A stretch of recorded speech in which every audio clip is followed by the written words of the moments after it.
Hello, good afternoon and welcome to the Algarve Destination and Lifestyle Summit. My name is Sandra Gattu. I am very happy to be here today, moderating these talks and having the opportunity to learn from all the incredible speakers that will be joining us throughout the evening. I will start by introducing myself. I've been a journalist for almost 30 years now, always working within the lifestyle range like fashion, beauty. My job was always to find good stories, inspiring, and I hope that's what we'll find here today. In my professional life and personal life, I always come to the Algarve as any Portuguese many times, and I saw it change every time. The sunny region that we only come for summer got more interesting year by year, and new crowds, younger crowds arrived. So now Algarve is now a land of relocation opportunities and visionary projects, very appealing to digital nomads, remote workers and entrepreneurs. This afternoon we'll be sharing inspiring testimonies of entrepreneurs and digital experts that shows the Algarve involved with tech, crypto, and sustainable industries. We thank them for sharing their inspirational journey with us and hope they can enlighten you in different ways.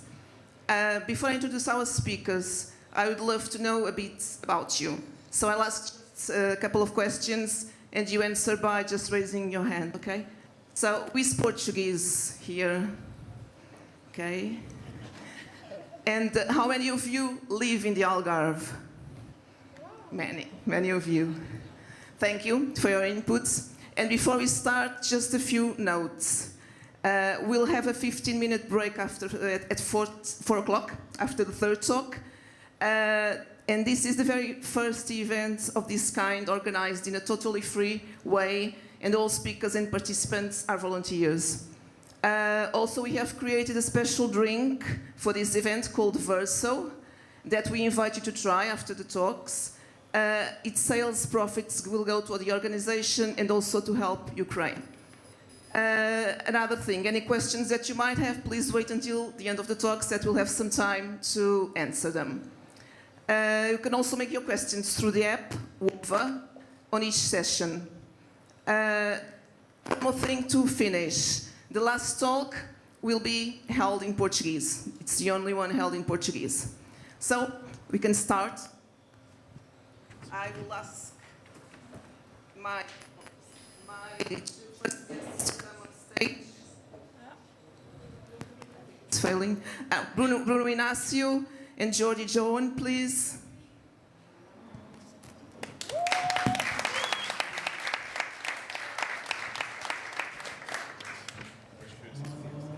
Anywhere you want. So our first theme will be fine. We'll be talking about why the Algarve becoming the best lifestyle destination for remote entrepreneurs. I will introduce you our first two guests, Bruno Inácio, who is at the moment head of the culture division at the municipality of Faro, correct me if I'm wrong. He graduated in marketing, but has been involved in urban culture, especially here in the Algarve, right? Not the agri, just the culture. Oh, I think you have to have the mic. Just the culture. Is it working? Yeah. Okay. Hola. I think that's that one to Okay, share. it's working. This. It's working You fine. right? That's yours. Yeah, we share. Okay. You can use that. We have a technician hide here. Hello. We're not talking with no one. There's a person here. Don't worry. And we have Johan, who worked as a digital marketeer for big companies in New York and Amsterdam, and is now finding his way in the Algarve. So, one question for you. How many of you are remote entrepreneurs here? Okay. A lot of people. A lot of people. So the first obvious question goes to Jordi. After New York and Amsterdam, why the Algarve? That's a very good question, actually, because it doesn't make sense when you look at it from like Amsterdam, New York, Algarve. But I think a lot of people had this after COVID, or actually during COVID. I kind of got tired of the chaos in all these big cities and the hectic life and just busyness in general. So I ended up just visiting Faro one time, and I fell in love. For holiday, holiday here? Just a simple holiday. I had been working a lot that year, and I figured, okay, I'm going away for a holiday 1 week, alone at that time, and I just never stopped coming back. That's pretty much it. It's just the pace of life is much. It gives me another different energy than big cities. And you need that for your work. You feel that you need that energy for your inspiration and creativity. Definitely, it gives me different energy, and it gives me more headspace as well. Like you get to live outside more, so I feel like I get much more out of a day than when I'm spending a day working in Amsterdam. And I even even visualize that in like these little apps you have on your phone, right? Because here, when I'm here, in general, I walk like 12,000 steps a day, and when I'm at home, it's like maybe 2,000. So, but I still, healthier. Right? He's counting. I'm counting. I didn't get it today. But Okay. So I'll ask Bruno now, in what ways has the Algarve changed in order to welcome these new remote workers, digital nomads? I don't know if it changed it. I don't know if it changed enough for attract people. I think that there are the natural conditions, which is obvious. Jordan just said it. So that's the main drive, in my opinion, that are bringing people here. Then you have small niches that are giving inputs, like some tech companies that, for some reason, this is working, right? No, it's not working. Yeah, okay, I can use this one. Okay, one. And then you have small niches that attract these new people to here. But I think the main drive is still the sun, sea, and beach, and the slow life, and also the economic capacity that you can have here in the south, if you're coming from the north, of course. I think that's the main drive. I don't think there was a big change. I think there's some willingness to change, and that what's been happening with this, like the Algarve Tech Hub, the Algarve Evolution. I'm not an expert of that, so but me neither. Okay, so I'm not touching my field, but I feel that people have that willingness, and I think it will be a matter of time until that be translated into public policies that are more active on creating the environment to attract these people here. But So, what kind of measures do you think the councils and the municipalities could make or are already implementing to do that? Small things. Jordi was saying me when we were talking outside that he just needs fast connection to the internet. So sometimes it's quite simple things, but well, in Portugal we still have some kind of legislation that it's not easy if you want to settle company in Portugal. Of course, things have been improving. Yes, they are. If you look at 20 years back and you look now, it's different. But I think there's a path to go through it. So I would say that there are fiscal reasons which are more connected with some legal issues. And then you have other conditions that we need to work with, which is housing and those kind of things, yeah. I don't think mine is working. I have to share yours. Why do you think the more traditional tech hubs are not so appealing anymore? You were talking about healthier lifestyle, but is only that, or other reasons for that? That the traditional ones are not so appealing to you and to other nomads? Thank you. I don't think that traditional hubs aren't appealing anymore, because I still think a lot of companies will base their hubs in these traditional environments, right? Because they have this set culture, they have a good accessibility, they have good housing, some of the points you touched as well. I think there's like a general lack of awareness about the region when it comes to entrepreneurs. So I asked a friend of mine who's building hubs in, I was just talking to Bruno about, he's building hubs in Miami, he's building hubs in Singapore, and he's building hubs in Lisbon as well. And when I asked him, like, have you ever thought about the Algarve? Because it's like, it's beautiful, and it's like, I love it. I'm scared to say it, but I love it more than I love Lisbon a lot. And he's like, and he said to me, like, I have no idea where the Algarve is or what it has to offer. So I think there's a general lack of awareness, and that's like, as Bruno also said, it's targeting these niche audiences, and just to make sure that they have this freedom and the environment to build their businesses here as well, and that they know what the environment can offer. And I think that's one of the most important things right now. Bruno, when did you start to notice this shift to younger crowds? Because it used to be more like older people that come to the Algarve. When did you start to feel like they were coming to stay? Because as Jordan said, he came for holidaying, he loved it, but to stay, to relocate. In the city-wise, when did you feel that shift for people that wanted really to stay here, not just visit? Well, there was waves in the last decades of people coming here. So it's not a new thing, people are coming to the Algarve. So in the last 50 years, we had different waves during these 50 years of people coming to the Algarve and staying here and living here. For different reasons, of course, but we had, I don't know, probably in the 80s or 90s, we had more British coming here.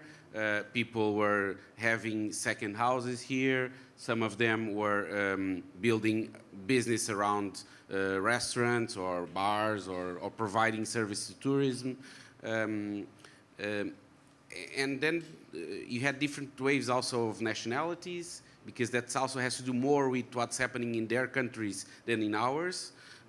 For example, when you have some kind of shifting in some legislation in a country, you can notice that more people are coming here. That happened with the French people, that happened with the Italians. And it has more what's happening there than here, actually. But now it's this world, this is a world trend of digital, where people are moving, because the digital business is changing the way that people work. So it's also a global trend. So it's because we have a decentralized team. They live all over the world. Some are in the US, some are in Indonesia, and like in the UK. Team is everywhere. It's not in Portugal, but I would love to actually build this company culture and build it here, because I think it's an area that inspires. I think it's an area that is just like it's very relaxing. It's a bit slow, and I would love to, yeah, the slow in a good way though, like not slow in a bad way. Well, maybe we started a bit slow, but to me it has advantages, but it also, I think it would be a very good environment to build this company culture, even though my team is located like all around the world. But you mean building something physical here, like a company? Yeah, and maybe we could have this office where everyone at some point can just come into the Algarve and work there for a period of time. At least have these interactions with your colleagues, because when you're working in a decentralized team, it's very hard to create company culture, because obviously people are very used to doing this. And then you have this centralized location where you can actually interact with each other and also learn more about each other in an environment like this. It would be perfect. Yeah.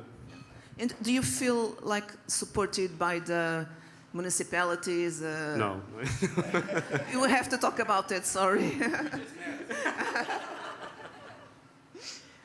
No, not at all. It's too early stage. It's a to say that, it's a but- difficult issue. Yeah. The sunny lifestyle that you were talking about inspires you for being healthier and living in a more natural and easy way, but also your creativity. You feel that it's different in a ambience like that, or To me, yes, 100%. Like I go to the beach every day, which I'm definitely not used to. But the climate makes it possible to go to the beach every day. Like I wake up, I go to the gym, and I go to the beach. And you work at the beach if necessary. If necessary, no. Actually, I try not to work at the beach. So that's like the place where I like shut it off. But it gives such a different energy than working in a busy, hectic city with a busy, hectic office and just being on 24/7 instead of like having this, allowing yourself to also have a period to Relax. shut it off for a period of time. But there are things that you miss in the big cities that you don't have here. A good, which like, one? It's quite hard to find good housing. Housing. In general, like it's not just buying property, but also how do you say it? Long stay properties. It's just not a lot availability, and it's quite expensive as well. Especially during these more high season months, you have to rent a car. You have to like it gets expensive. And you feel that the Algarve still is a region with high season, low season, and very different seasons, you know, the high. If you feel that in the prices. And, that's very noticeable. Okay. Yeah, it's very noticeable. Yeah. So is there something you'd like to ask Bruno, since you're here? That's why I invited you. Yeah. Something really necessary for remote workers that you feel it's really important to have. I just had a good talk with a very nice talk with Bruno, and I think. The thing what I really like about what he said is that it doesn't have to have a purpose instantly. Like it can be created. Long time. Yeah, and it needs to be. It needs time, and then it will flow into the right places. So I think as people will come here, and as more people will get to know the region, and not just for tourism, this will be like almost. Like with the consensus of the people that come here, it will create itself. So you come here to stay? You're staying? I'm not going anywhere. Okay. That's a good way to finish our talk. Thank you very much. Thank you so much. If you have some questions now from the audience. For Bruno. For Bruno, for Jordi. Cool. I think we're okay. You have a question? Do you like coffee here? I don't want to insult anyone in Faro, but I'm a coffee snob, and it's actually quite hard to find good coffee in Faro. Yes. Good business to start. So if anyone wants to start a really good coffee place, besides me, please do. There's a business there. So no more questions? I have a question. Okay. The fact that there are very few co-working spaces in Faro or around Faro, is it something challenging for you guys, or do you just need a place to work by your own? I think this is actually the first time that we're going to notice that, as this is the first time we're bringing someone from the team in, and we actually have to like work together in a area. I haven't decided yet on how we're going to do that, but if we were to fly in more people from the team, that would definitely be something that could get annoying quite easily. Yeah, you have to have some space where you can actually work together, and then also leave that specific area, so that's just a work area, and then outside of that you can focus on different things. So yeah. And in terms of community, the fact is that working space would be a nice way to create your community around, because when you arrive, you are by your own. It's not easy, right? I think it's been one of the most welcoming cities that I've been to. Like, I walk around here and I was like, hi Miguel. So you know everyone quite easily. So I think, It's a big village, but it's lovely. It's very welcoming. It's very warm. It's different than what I'm used to, but it's lovely. Yeah, yeah. No more questions? So thank you very much. Thank you.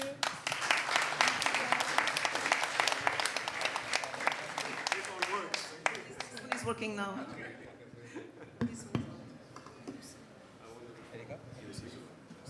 So we'll, yeah, sure. You can. Thank you, guys.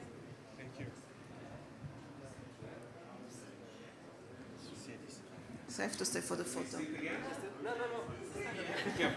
Just, you can stand up. It's dangerous so far.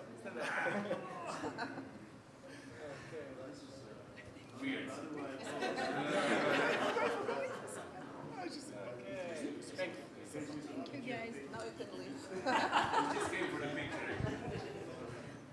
So we go straight to our second talk.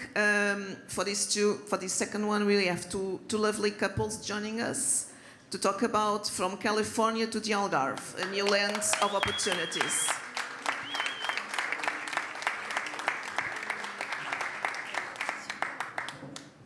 Sit wherever you want, if you feel more comfortable.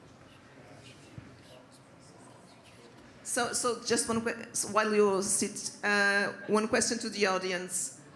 Who left their countries to start over in Portugal of you? Yeah, some of you, yes. So now I introduce Alice and Julian Maillot. Alice was born in Taiwan and Julian in France. They met in San Francisco where they worked in the toy industry, among other jobs. Here, Alice wants to create a sanctuary, lodging, right? For locals and visitors, and Julian is creating a farm with happy sheep and bees. Ilsa, it's pronounced Ilsa, right? Ilsa Kaiser and Edward Rollet. Ilsa is Dutch and Edward French. They lived in San Francisco for 22 years and moved to Tavira last year with their two children, right? Experts in organic and fair trade foods. They are developing Quinta Bohemia, an eco-lodge in Moncarapaz, right? Everything right. So you all live in San Francisco. So besides the bridge that looks like the Lisbon one, the wine and the weather, there's nothing too similar with the Algarve, right? Everything else is different. So why did you decide to move specifically to the Algarve? Each one of you can talk. With the mic that works. Bum, bum. Hello. There are common Boa things. tarde. Boa tarde. There are common things between the Algarve and California that you find. Well, it's a lot of similarities. It's even to the smell of Really? nature and the weather, of course. It's very, very, very similar in terms of geography. Mm-hmm. We're also on the west coast, so for us it was important because we used to live more on that side of the world, and but it's also very close to Europe. So for us, it was a good move because after spending all this time in San Francisco, things change, and San Francisco 20 years ago was not as it is today, and we think that the Algarve will not be the same in 20 years. So we like to look at the next thing, the next project, and after scrambling around many different destinations around the world, it seemed to be the perfect place. But how did you get to know the Algarve? By holidaying here? Because firstly? we went first to Porto. Okay. And we almost moved to Porto. Indeed, we loved, the area, but the weather was not quite exactly like what we used to. Foggy. The lifestyle, not like here. Yeah. Yes, and then Lisbon was also not for us for a lot of reasons. No. No, because of the nature here, and found ourselves falling in love with the Algarve, which, of all the places, including Spain and many different places we went together, we didn't have that wow. Yeah. So. But what was it? Was the people? Very welcoming. Very easy to speak Okay. English when we didn't speak Yeah. Portuguese yet. We speak better than the Spanish. Yeah. Yes, the Spanish it's different. It's Yeah. they more. We just got back from Madrid. We spent the weekend in Madrid Yeah. with some friends and family, and it was hard. People expect that you speak perfect Spanish, but Yeah. we don't. And here it's like in California, there are more people that live in California that don't speak English when they go home. So again, California has more non-English speaking people than English speaking people. So for us, it was very easy here to meet people from around the world. And the Portuguese are very welcoming. They speak very good English here in the Algarve. And it's definitely a big plus for us moving to a country where we don't speak the language, just like in California. Okay, what about you? Yes.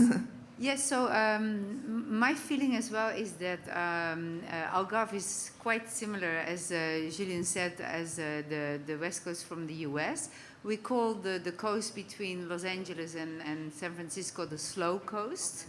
And I think you've got the same sort of feeling here. You know, it's like slow, people are working on the land, they're like eating their own grown veggies.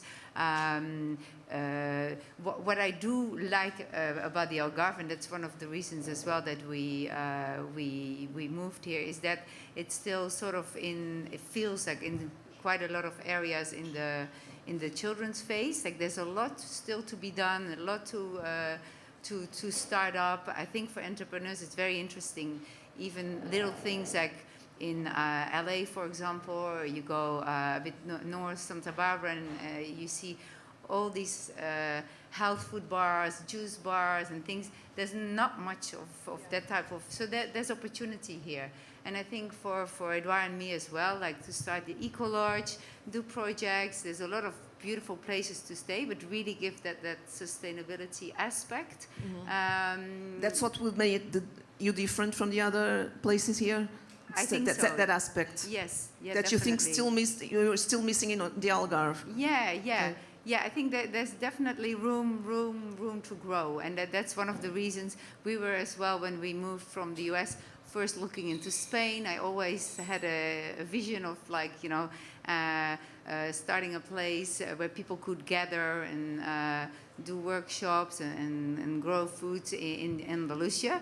But during our trips, when we went back up north, we moved through the Algarve and Portugal, and I felt that, and especially Edouard as well, that there's sort of a very strong entrepreneurial vibe in Algarve and in Portugal that makes it very interesting for newcomers. Okay.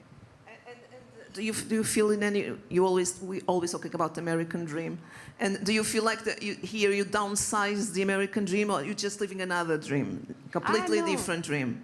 Yes, no. I mean, for me as well, the benefit is that I'm much closer to my family. Like they're in Holland and France, so instead of spending like 12 hours in a plane, or before I used to live in Sydney, it was 24 hours. I'm much closer, but I think we can definitely, you know, make the Algarve dream for sure. Yeah.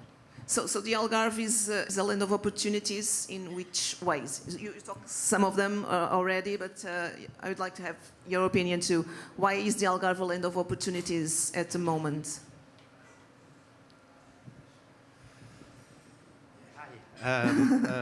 Yeah, I mean, and you know, just to rebound on what Ilse said, it's true that we felt we wanted to come back to Europe, and we felt like, you know, Spain, like France, is very turned toward the past and how great it was before. And what we find in Portugal is really that's a country looking forward with a lot of opportunities. To those guys, the two brothers in the back, because that's a good example of entrepreneurship. You know, it's a delicious drink. I'm not paid, by the way, but it's really delicious. It's amazing, and this is awesome. You know, made with local product and locally made.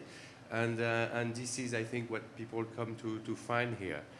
You know, to create, you're talking about the American dream. It's true, and you know, for Bruno, it's true. One of the things that creates that is how, you know, quick and rapid and the support you get for new ideas. You know, you get funding and you get administrative support, which would be great here. But here you have the community. A lot of people are coming from all over the world to create a new world. What is a new world? It's a world turned toward local products, living locally, like the global world is past. Alternative community, new lifestyle, being close to your neighbors, developing the mind and spirit. You have the people here for this dream. And so I think that's a new horizon. And the American, no politics, but that was part of it. For our kids, we had kids at school. I was going to ask you that. So it's a good place to raise your kids. At school, our kids had to do training for when there's an active shooter. So they have to hide at 4 years old under a table, and there's a stealer. So that's something we didn't feel very comfortable. That's not the American dream we wanted for our kids. So it's another kind of dream now, where you want to raise your dream, your kids. Yes. Yeah, we love it. I know you're all involved in different projects, even not you have the main one and then another ones. If you want to talk a little bit about, I know you have small projects besides the main one too. I read about some super food for dogs, for instance. I don't know if I'm right, but if you want to talk a little bit about your side projects. That's very, very early. Yeah. Actually, part of the But Portuguese it's very street- interesting. It's very interesting. Yes, now that we're living closer to nature of space, I get to have a dog. That's been my dream for a long time. So how do you pamper a dog? You make special treats, and that's one thing, a little idea I'm brewing, like many other ideas. And so right now we're developing the land, planting lots of trees, getting sheep, ducks, and a lot of my husband's idea and making, and renovating the property, acquiring different, a tiny house near the Silvish Castle, a beach apartment. So lots of things we didn't get to do before in San Francisco. That's all very new to us and very exciting. When did you move? How long? We moved here a year and a half ago and never been to the Algarve.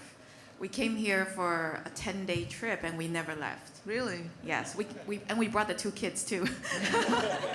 Yeah. That's love for the region, yeah. You fell in love. We knew it was going to be Portugal since the last couple of years. I mean, at some point we thought about Spain, but we dropped that idea. And we never regretted it, even for a moment. Just 5 little houses. And what we're doing, we say we want to connect people to the soil and the stars. So we have really fast speed Starlink internet from our friend Elon Musk. So really, really quick. But so we get people to come and work for 6 weeks or a month or 2 weeks. And, we tend in this world to get really disconnected. And so our purpose is to reconnect people to nature. Yeah. And so as you work and you do your Zoom or whatever, when you're on our ground, it's a full permaculture project. So you can really have, at this time, connection to nature, connection to the earth, and connection, of course, your internet connection you need. But I think that's really creating a balance for people to live in. You're all into sustainable businesses. Your businesses are all sustainable. How do you think Portugal is in that area? Do you have Portugal and the Algarve in this specific talk? Do we have a long way to go? Are we already very aware of that? Or do you think there's something a lot to be done or no?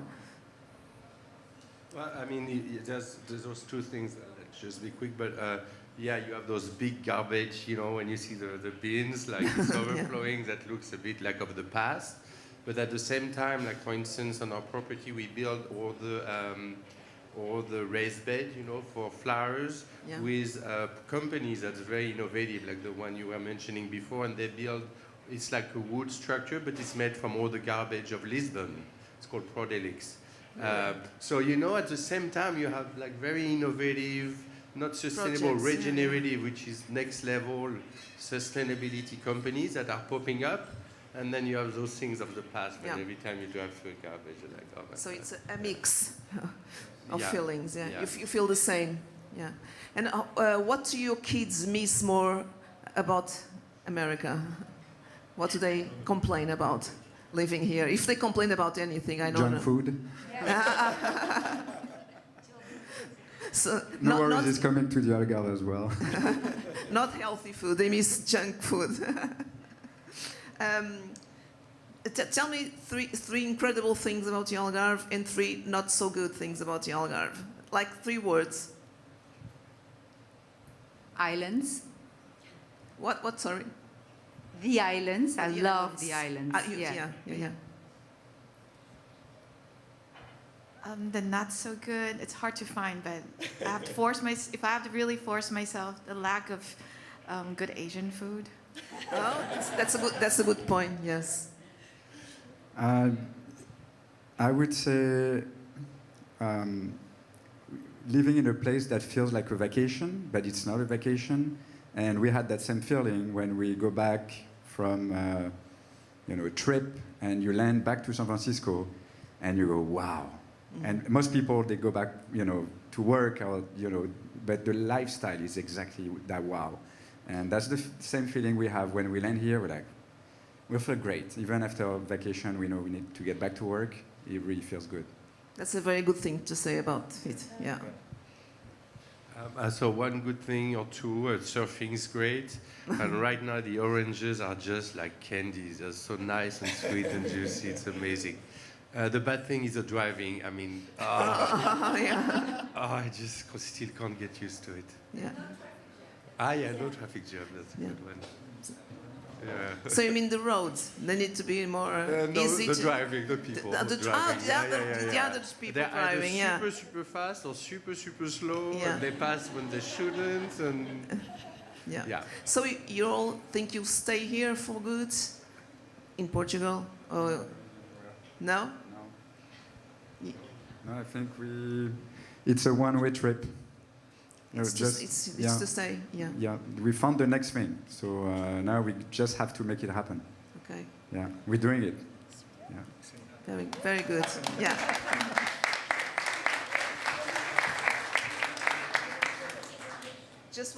I'll ask just one last question.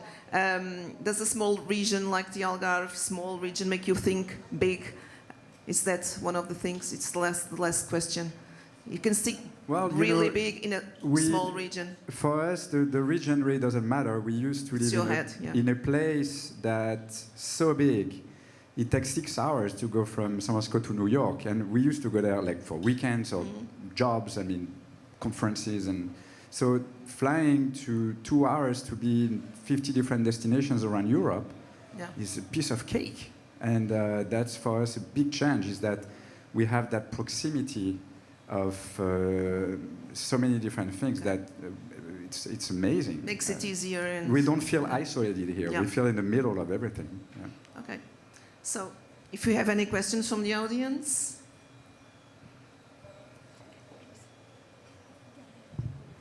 Do we have a mic? Oh, okay. Let's see if it works. Is it working? Hello. I work in real estate in Lagos and mostly helping foreigners move to Portugal. I always get the question, Lagos or Tavira?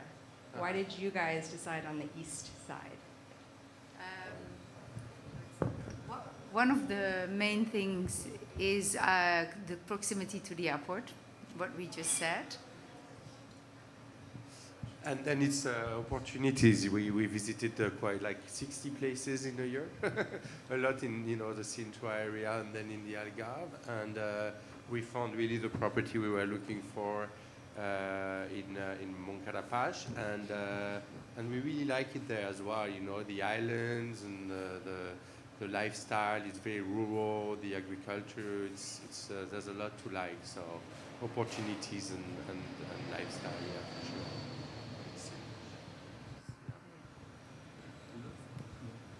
Any more questions? In the West.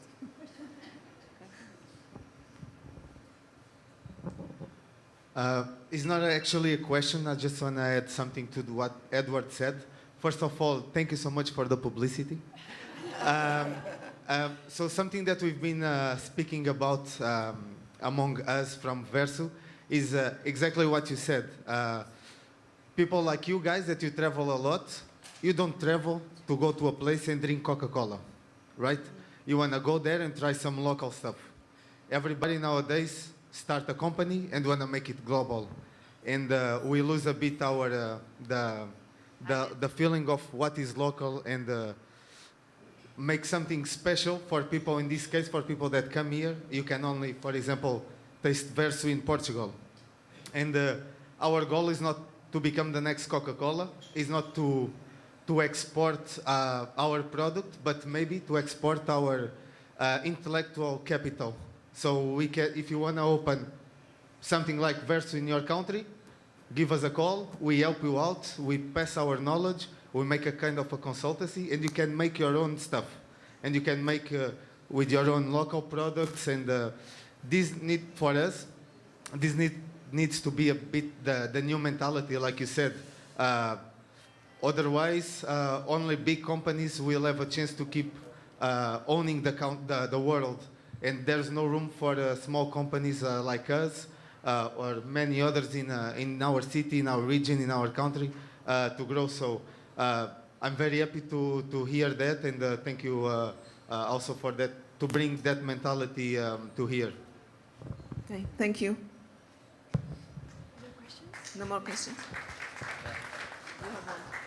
Yeah, I have actually one question. It's about agriculture. So you guys are living, I've decided to move here to be closer to the nature.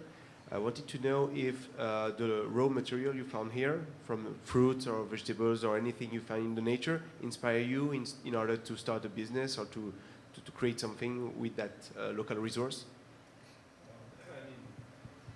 I think it all comes down to, you hear every day about climate change, you hear every day about all the issues with environment. What do you do every day for it? You just sit down and watch, or you're an actor, and here we can be actors because we all have a responsibility of doing something. And we don't know what's going to be the end, but we know every day we have created something for the environment. We contributing to improving that environment. And there's one product that's amazing here, and with climate change, it's going to, of course, continue to grow. But the alfaroba, the carob, it's just an amazing product. It doesn't need water. It's a slow growth, and there's so many use for the product. So there's a lot we like about the alfaroba, yeah, for sure. Alfaroba is inspiring you. It does inspire you. You planted quite a few. Yeah. That's far. Also, the sun is here shining a lot, so we need to take advantage of that.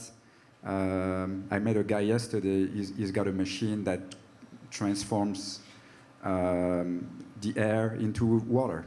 So he's got a water-making machine. Yeah. Really? Yeah. So we're talking, and we'll find opportunities here, that's for sure. Yeah, including to help the environment. Yeah. No more questions? Okay, so we finish our talk. Thank you very much.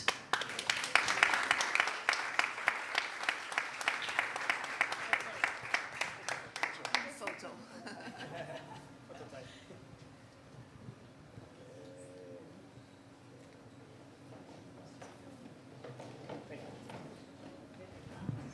Thank you.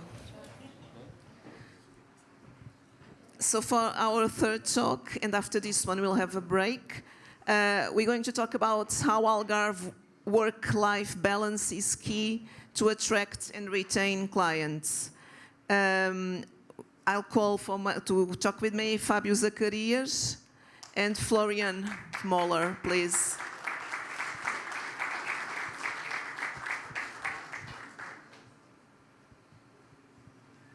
So while they're coming, I'll just ask the audience, who agrees with this balance between work-life? Do you agree with this statement? Yeah, of course. Hello, nice to meet you. So I will introduce you. Fábio is the president of the Academic Association of the University of the Algarve. He's 23 and studies management, right?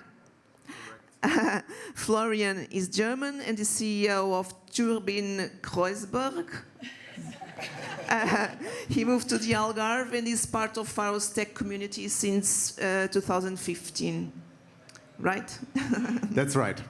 So So I will start with you and to ask you to explain what exactly is your company that I won't pronounce again. No, I It's guess difficult. it was one of the best pronunciations of this name thank you here very for a long much. time. Obviously, a German name. Yeah. Your question again, please. Your company, what exactly is it? In which field? We work in basically creating transactional platforms for big companies in Germany, Switzerland, and meanwhile also India, so around the globe kind of. And basically we work in development, software development. And you run the subsidiary of your company here in the Algarve, right? How does the main one is in Germany, I think? No? Yes, our headquarters. The mother of the company is in Germany. Yes. And then you have one subsidiary here, right? Yes. Actually, it's a very cool story how this all began. I think it was in 2015 where a colleague of us said, okay, yeah, all in Berlin, the headquarters of the company, and he decided to look out for the best place to be and to live. And he ended up in Faro. And as we always like, and even today, right, talent is key. We was talking if he can and will continue working for us. He did so. He got to new people here in the co-working space. After not a long time, we had been like 4 or 5 people, and then the decision was very fast to also found a company here. And this was basically in the end of 2015, beginning of 2016. I remember the times. I guess I had the pleasure to come here to Faro the first time in the beginning of 2016. And this is where this journey here began. And we see where we are today with those events happening. So you came from Berlin. Berlin was where you were living, to Faro. Yes. Great change. Yes. Yeah, but you're here to stay too. You like it here, or you think it's just a stop in your life? No, definitely. Like the weather is awesome, the people are great, the environment is involving. It's inspiring. Yes, definitely. Okay, so for now you'll stay. Okay, with your project. You students every day in the university. Do you feel an increase in foreigner students lately? Oh, I know you're very young, but since you're president of the association, do you feel like there's more foreigner students with special projects in the university? Or? Yeah, it's good. So to talk about the Algarve, the region, for me, I'm a local, so it's a pleasure for see many people to work here with some opportunities to grow Algarve. So for me, it's fine. And the university it's a big motor to developments from the region. But for me, to talk about the region, it's necessary to take a look at the history and understand the genesis of the region, economic and social developments. Until the 25th April, the Algarve people live mainly from agriculture, fishing, and canning industry. But after the revolution of '74, we saw the tourism phenomenon, which led the economic development as a springboard for all those who decided to invest in the tourism. So until 2019, which started the pandemic moment that devastated the world population. Okay, but in the university where you spent most of your time, I think, studying and with the academic association, do you welcome foreign students and make them feel special here, or do you have mainly Portuguese students still? To be honest, I don't study a lot. Yeah. Because I have to work, so... Yeah, so you don't go party with them. No. Florian, do you think it's important to have this relation with the university, the local universities, the academics, and the creative minds? Would you be interested in doing that, in collaborating with, I don't know if you already do, with universities or students, or make that bridge? Yeah, definitely. And I think with Tech Hub, this was the idea behind it, to find also a way to strengthen this connections, because in the end, university is also people, like people in the companies, and it's not. Yeah, it's especially important to connect to talent and people on the university to understand what they are thinking and what they want to do. And if I got the topic of the talk the right way, I guess it's exactly what we need to focus on as companies, and even aside of being here in Algarve or not. And being on a place like this surely helps, right? Just today we had a colleague from Berlin joining here, and there was, I don't want to say no reason work-wise, because we are all completely remote, but it's a great chance to connect people. And okay, coming for work to Faro, I think I never said this and became I'm sorry for you. No, everybody enjoys it, it's great. Yeah. You're both young guys. Do you feel like the Algarve has this mixture of work hard, play hard? You can do both? Yeah, work hard, play hard. Like, what is the definition of work hard, right? I think work smart and live good as well, and do this in a good combination. And I would say this is something what you find here for sure, every day. And we had it here in the first talk, like talking about the ease of going here in Algarve and the mentality of the people, and this surely helps to find this way. Do you have a team here or no? A physical team? You work with people from here or no? Yes. We are now 40 people here 40? in Faro. And meanwhile, I would say even in the last few years we grew by 20, and let's say 70%, and maybe I'm wrong, but 70% are here from the region, or at least Algarve. And sure, the last 2 years it was all spreading, so also from Lisbon and even from the center of the country. But important is that everybody loves to come here and meet again in Algarve, in Faro. Yeah, so you're recruiting local talents also here. Okay. In the university, what are the degrees that are most sought after? Do you have that notion? What are the degrees that young people want more to study at the moment, or you don't have that information?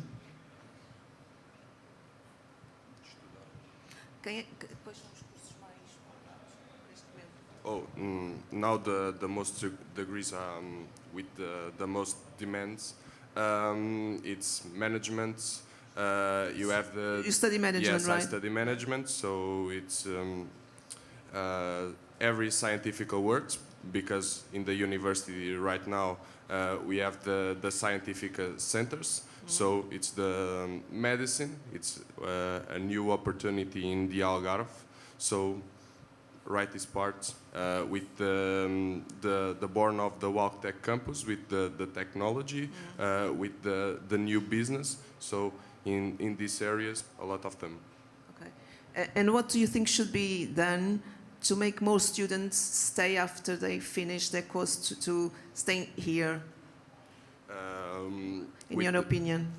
The business market, for sure. Okay. Because we have a lot of degrees, but the market, the business market is not enough for these people. So in the day that the supply match with the demand, we have more people fixed in the region. Okay.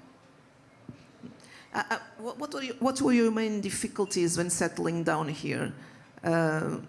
I heard about the good stuff, but what were your main problems when you came to live?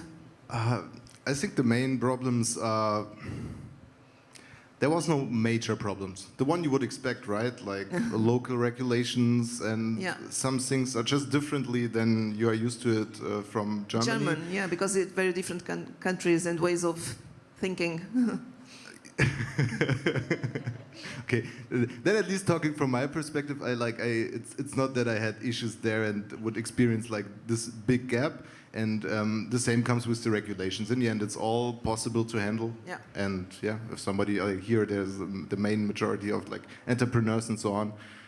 If somebody wants to have a chat about it after, feel free to approach me. It's all possible to, with the right people, to handle it. Just with goodwill. You just have goodwill, and Yeah, and it's not far away from regulations in Germany. Yeah. Some small spots are differently, and you can do it. But the regulations would be what you say it's most difficult here. It's most annoying part of it. No, I would not say the most annoying part. Actually, it was an easy journey since 2016. So I would not say it was difficult. Okay. And you belong to the association, the Tech Association, right? Yeah, we are also part of the Tech Hub. Yeah. Okay. So how does that work? I know how an academic association works, but how does a tech association work? It's a good question. But let's look back in history. I think it was a day in, and I will not say even the number of the year, but somewhere in the last 5 years, 6 years, a lot of companies here out of Algarve gathered for a big meeting and was talking about how to contribute to the region and also how to connect the companies. Okay. Because when I look back in 2015, coming from Berlin, it was like, for me, I'm also not born in Berlin, or more in the center of Germany, but Berlin was a very inspiring spot, and everything that happened, what you heard about of new technology or innovation or something, was definitely also then happening in Berlin, and you saw it there, and could a lot of things you could tell about it. And coming here to Faro, it was not as much as it was today. And then gathering the people, we had tech events, we have fairs, events like this in 2015 and this size, they have not been there. And this is developing now, and I guess this is an ecosystem what people need, and especially here to network, to meet, to get people of the same interest, and yeah, very nice. But after I believe during the pandemic that didn't happen, but do you have like special events that you organize to meet up, or you just meet digitally to exchange ideas and how? Since 2015, yeah, we had we organized some events here, mostly focused on developers, and technology in terms of development,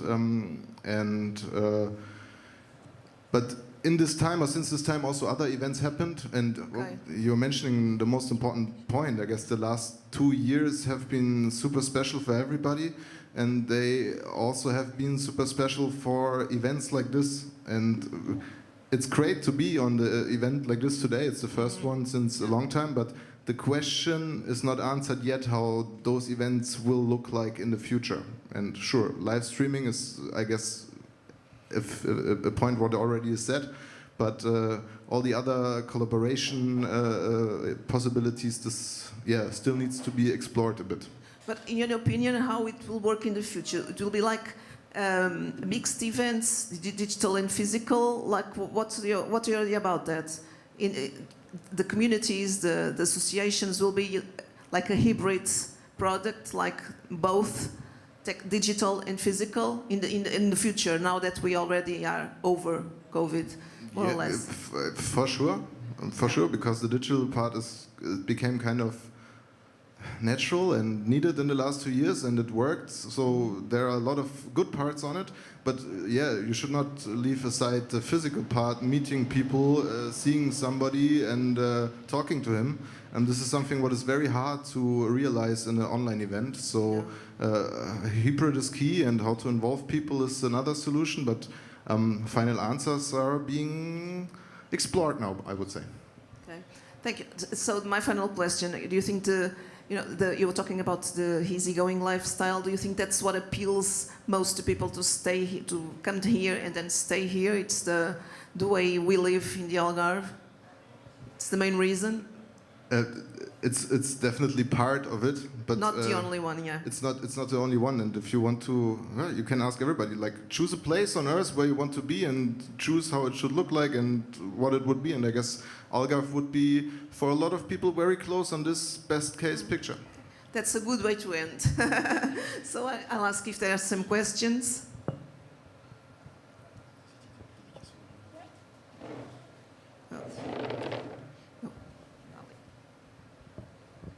Hello, good afternoon. Hello. Good afternoon. Florian, I would like to ask you a question. You mentioned you have another team in Germany. And you mentioned also that you like to see people face to face, and you think that's important also, beside the web meetings. When you want to meet with someone of your team in Germany, do you invite him to come here or you go there?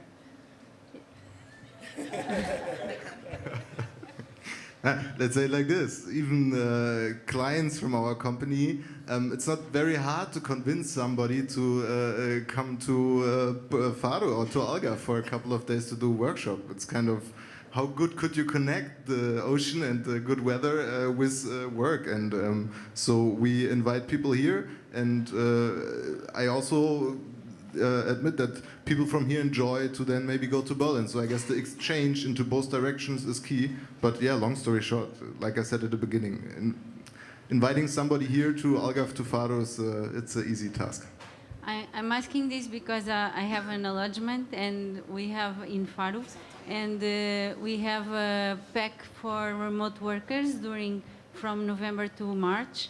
And my question was, if you bring someone, they will be here for 2 weeks, 1 week, how many days normally they are here when we invite them to the meetings or to work here? This starts from a couple of days. I guess key is if you want to ensure that people have the easiest way to stay longer, then they will. So if you have places which is kind of provided and things are prepared, then it's easy to have them staying longer. We have colleagues that live now here, so it's the full range. Others just have been here now for a month. Thank you. I think there's no more questions. I have a question actually for Fabio. I would like to know if students here in the Algarve are dreaming of leaving the Algarve, or they want to stay. Some part live in the Algarve, the other part comes from Algarve, because the opportunities we create right here, like marine biology is one of the best universities from the country, from the Europe. So depends. Some people stay here because the financial conditions from the parents. The other ones comes and studies right here, and it's a way to attract the talent from here. So it's good to have some business to come from the Algarve to create another opportunities for other parts, for other people to come right here, and and not only in the tourism. I think now there's no more questions anymore. We want to have one. Yes, I have one question for Florian. It's about hiring. You know how hard it is to hire, and I was wondering how is it challenging for you to hire people when you are in competition with hubs from Lisbon or from Porto? Because attracting people here would be probably good for lifestyle, but they would lack maybe some community thing or maybe some job opportunities to develop. So what do you think about that? Okay, just like how is it from here to compare to Lisbon? Especially in our area where most, or actually our company completely is now full remote. The whole reality also of hiring has changed in the last 2 years. So sure, it's important to have a look around here, and we still, like I said at the beginning, have a lot of people here from the region which enjoy also coming together then in the office and so on. But usually we also hire from Lisbon and Porto, and meanwhile all over Europe. And I guess this can be a big chance for each company if it really takes that as an accelerator also for recruiting, and faces the chances which come by full remote work. And key one is trust, and this upfront. And if especially the management is able to do that, it can have great results. Thank you very much. So we fin.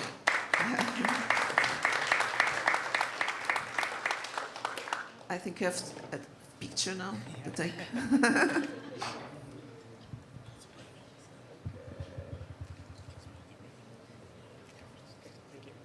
Okay, thank you very much. Thank you to all our speakers so far. So now we have a break, a 15-minute break. We'll be back at 4, I'm not sure if 4:15, yes, more or less. See you then. See you soon. Yes. Thank you.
Hello.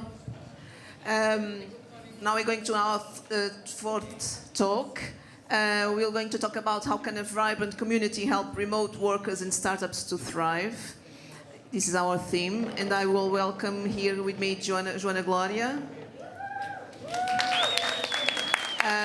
and Ramin and Firuza Sultanov, right? So my question to the audience is, who of you are part of the kind of community, any kind of community? Okay. I think we'll have a video to see. Okay.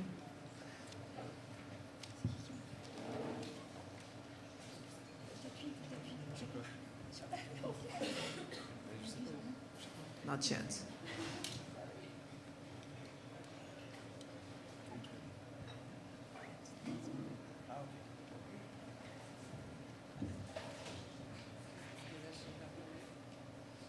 Maybe I can introduce the guests first. No, it's starting. Hi, I'm Ali. I'm from the United States, and I'm currently working remotely here from Lagos. Hi, my name is Andy. I'm a career and business coach, and I've been in Lagos for over 2 years now. Once we arrived, we started hearing about Lagos. So we said, okay, it seems like a nice place. Let's try it out. Let's see what it is. And when we arrived, we realized that it's a multicultural town. There's a network of digital nomads. And I think if you're a digital nomad, network is one of those important things that you're looking for when you're looking for a place to be.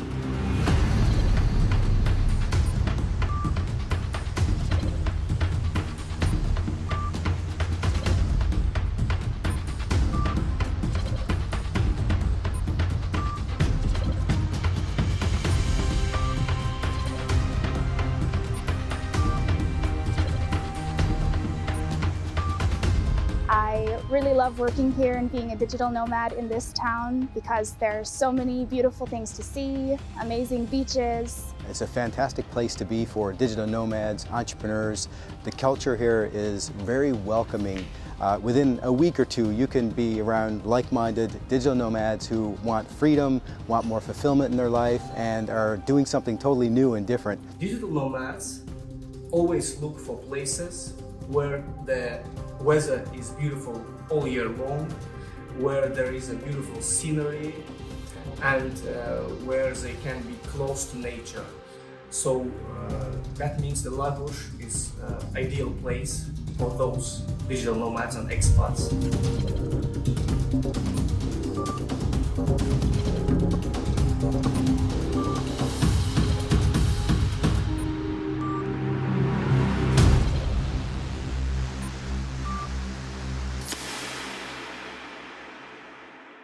So we thank this video to Câmara Municipal de Lagos Council. So I'll introduce my guests. Joana has a degree in hotel management and two big motivations in life are networking and travel, right? She had 2 guest houses, created one platform in Lisbon called Eat at the Locals, and more recently launched a present project, Lagos Digital Nomads. Ramin and Firuza Sultanov are a couple from Azerbaijan that moved to Portugal through the Startup Visa program, right, to launch their project Fluvely.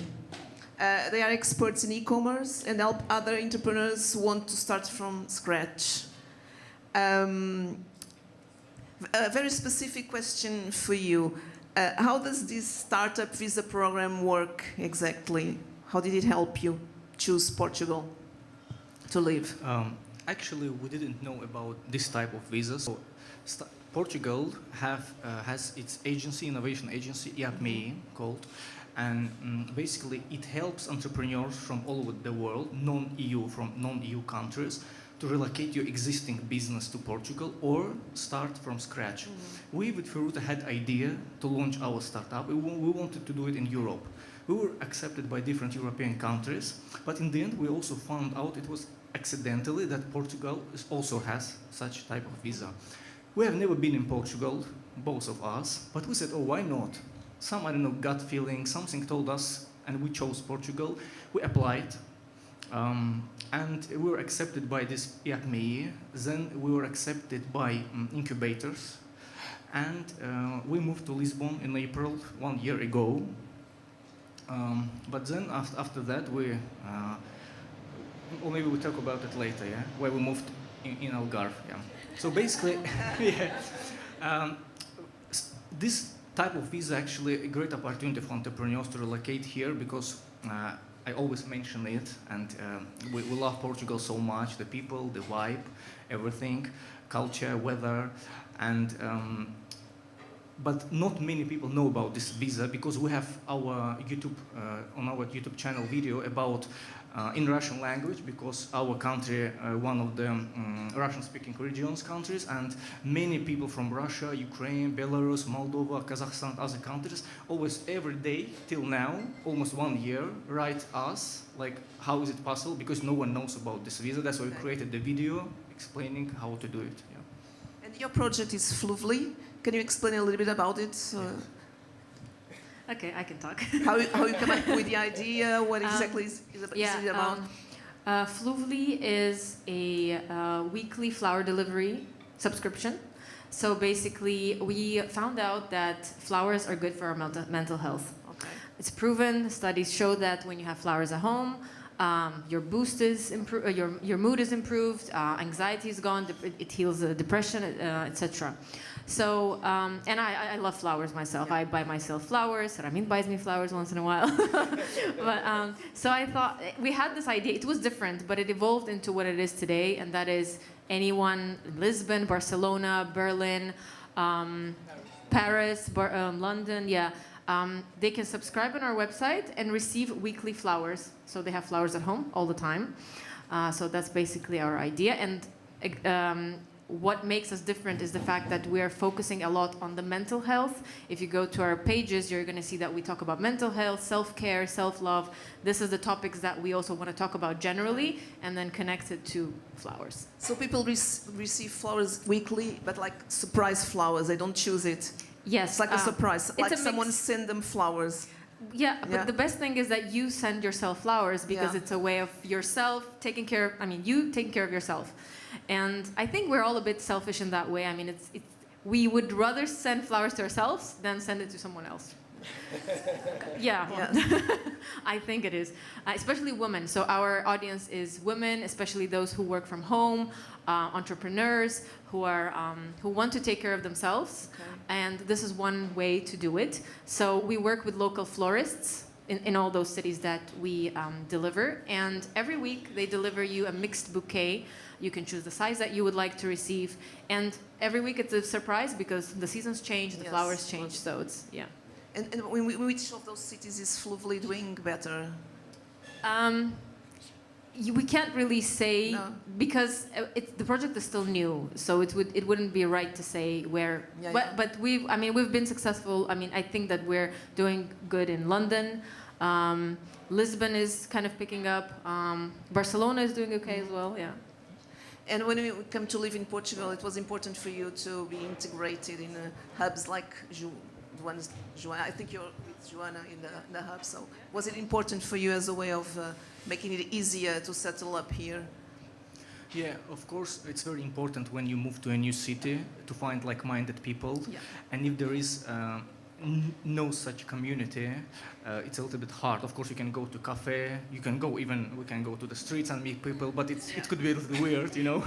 But yes, Joanna made a great job because of creating this digital nomad, let's say, community. So, I'll ask Joanna to explain a little bit about your project, how it works. How it works. With the digital crowds that live here. Yeah. So all the projects that I've been developing have three aspects present: meeting people, welcoming people, and connecting people. I'm a networker. I meet someone, and okay, I need to introduce you to someone else, and then my head just goes. So with the pandemic, my projects in tourism stopped. And I had to do something, and I saw an opportunity. You mean guest houses or the guest houses I stopped in 2017, and then in 2019 I launched Eat at a Locals, that platform. It's in the whole country, not only in Lisbon. Yes, no worries. But you launched it from Lisbon, no? I was living in Lisbon by then. At the time. Yes, yes. And that stopped too during the pandemic. Everything. I had an Airbnb also in Lisbon, so everything stopped. And I had a great network because I came back to Lagos, and I had a great network of people that had accommodations, and I saw an opportunity of digital nomads to connect them and start getting some money again. And accommodation, it's one of the problems that we are facing here in the Algarve for housing. Yes, yes, yes.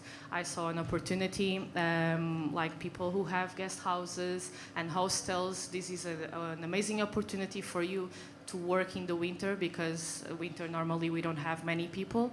And this last year we have seen so many tourists. Me, myself, I never had such a social life like I have right now. And I'm very happy building this community. And then I started to organize meetups. I was going to ask you that. How did it all start? How did it begin?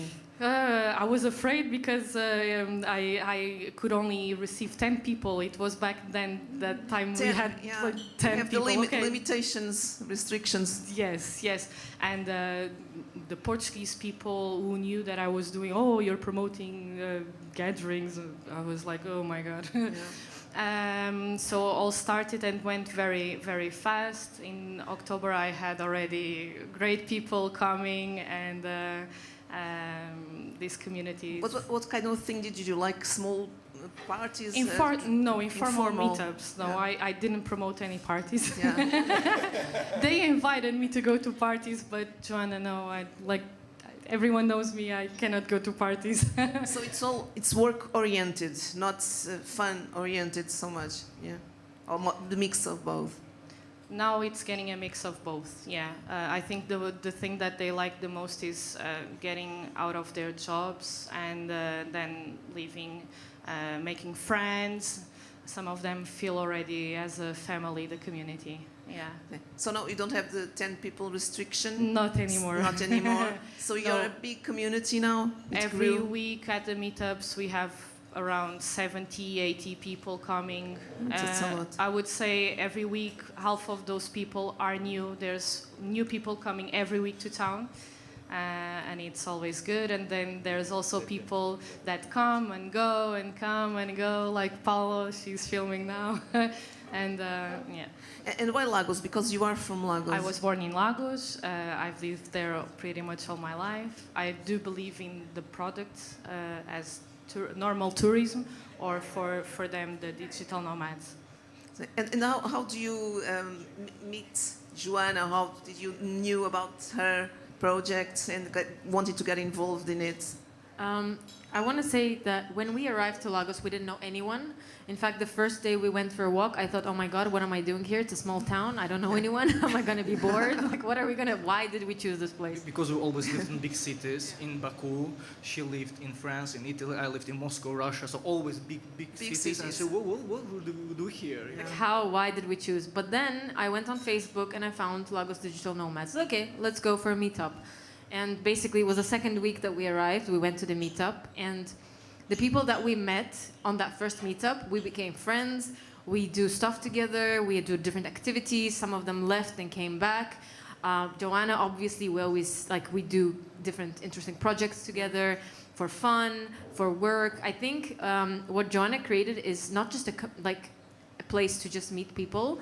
It's like a very strong community in terms of you go there and you know you're going to meet like-minded people. Mm-hmm. Especially for entrepreneurs, I think entrepreneurship is a very lonely journey. Okay, we're lucky that it's the two of us, but generally when you start a business, not many people understand, not many people support you. And when you have a community like this, you come there and you meet entrepreneurs. Like you meet, some of them are remote workers, but some of them are their own bosses. So it's really interesting to meet. And I don't know, I feel like there is a nice vibe of the community. You feel like people are committed to the community. It's not just people who come to Lagos and then just leave. It's people who are staying there, who want to do things together, who want to create together. So, and you know, I think I've heard stories of people forming partnerships, of finding clients. Networking. Yes, so it's not just about the fun part, but also the business part. And you can also suggest, Joanna, stuff like you think it's interesting to do this or that, and you can suggest things to do or to. Yeah. So I think Joanna is very open to different things. Like you can always come up and say, Joanna, I have this idea. Can we do this? And you know, you sit down, you discuss, you create something interesting. What Joanna said that it was for fun in the beginning, and then it's like mix of business and fun because she allows people to come and show what their expertise is. She allows people to come and share with the community their knowledge. And I think for business people, it's great because you can find your community, your people, your clients, which is also great. So I think it's important. And you also welcome Portuguese people. It's a mix of all course. nationalities to network. I've organized in February, a networking event with local and international entrepreneurs and digital nomads. I like the idea of this exchange, the locals and the international. So enriching. Yes, because it's very interesting because not every day that the locals have the opportunity to go out and get some knowledge. And actually, digital nomads and remote workers, they represent knowledge and innovation for our region. Mm-hmm. So this is also an opportunity for the region to grow up and innovate. Yeah, and you feel that kind of responsibility as a local to make your region grow in every way you can. Yes, I like everyone to succeed and be happy and do what they love and yeah. But would you consider doing this in other city, like expanding your business, or? Who knows? But now I'm focused in Lagos, and who knows? And what is it about Lagos that has this different kind of vibe that everyone talks about? That the atmosphere. What is? Are you asking for the secret, the recipe? Yes. If you want to reveal it to us. That's my grandma's recipe. Okay. And you know what happens with grandma's recipes. You never reveal it. I think as someone who... They can share it. Yeah. No, we don't know. The secret is Joanna. The thing is, I think a lot of people come to Lagos. It's actually like a joke now. You meet new people and they say, oh, we came here for a month. We're going to see if we like it. And we're like, yeah, you're going to stay. Because like literally everyone who comes and stays for like a month, they decide to move. There is something there. I don't know what it is exactly, but it's some kind of vibe, some kind of... The town is small, but you're never bored because there's always something happening. And I think John is doing a great job with coming up with entertainment.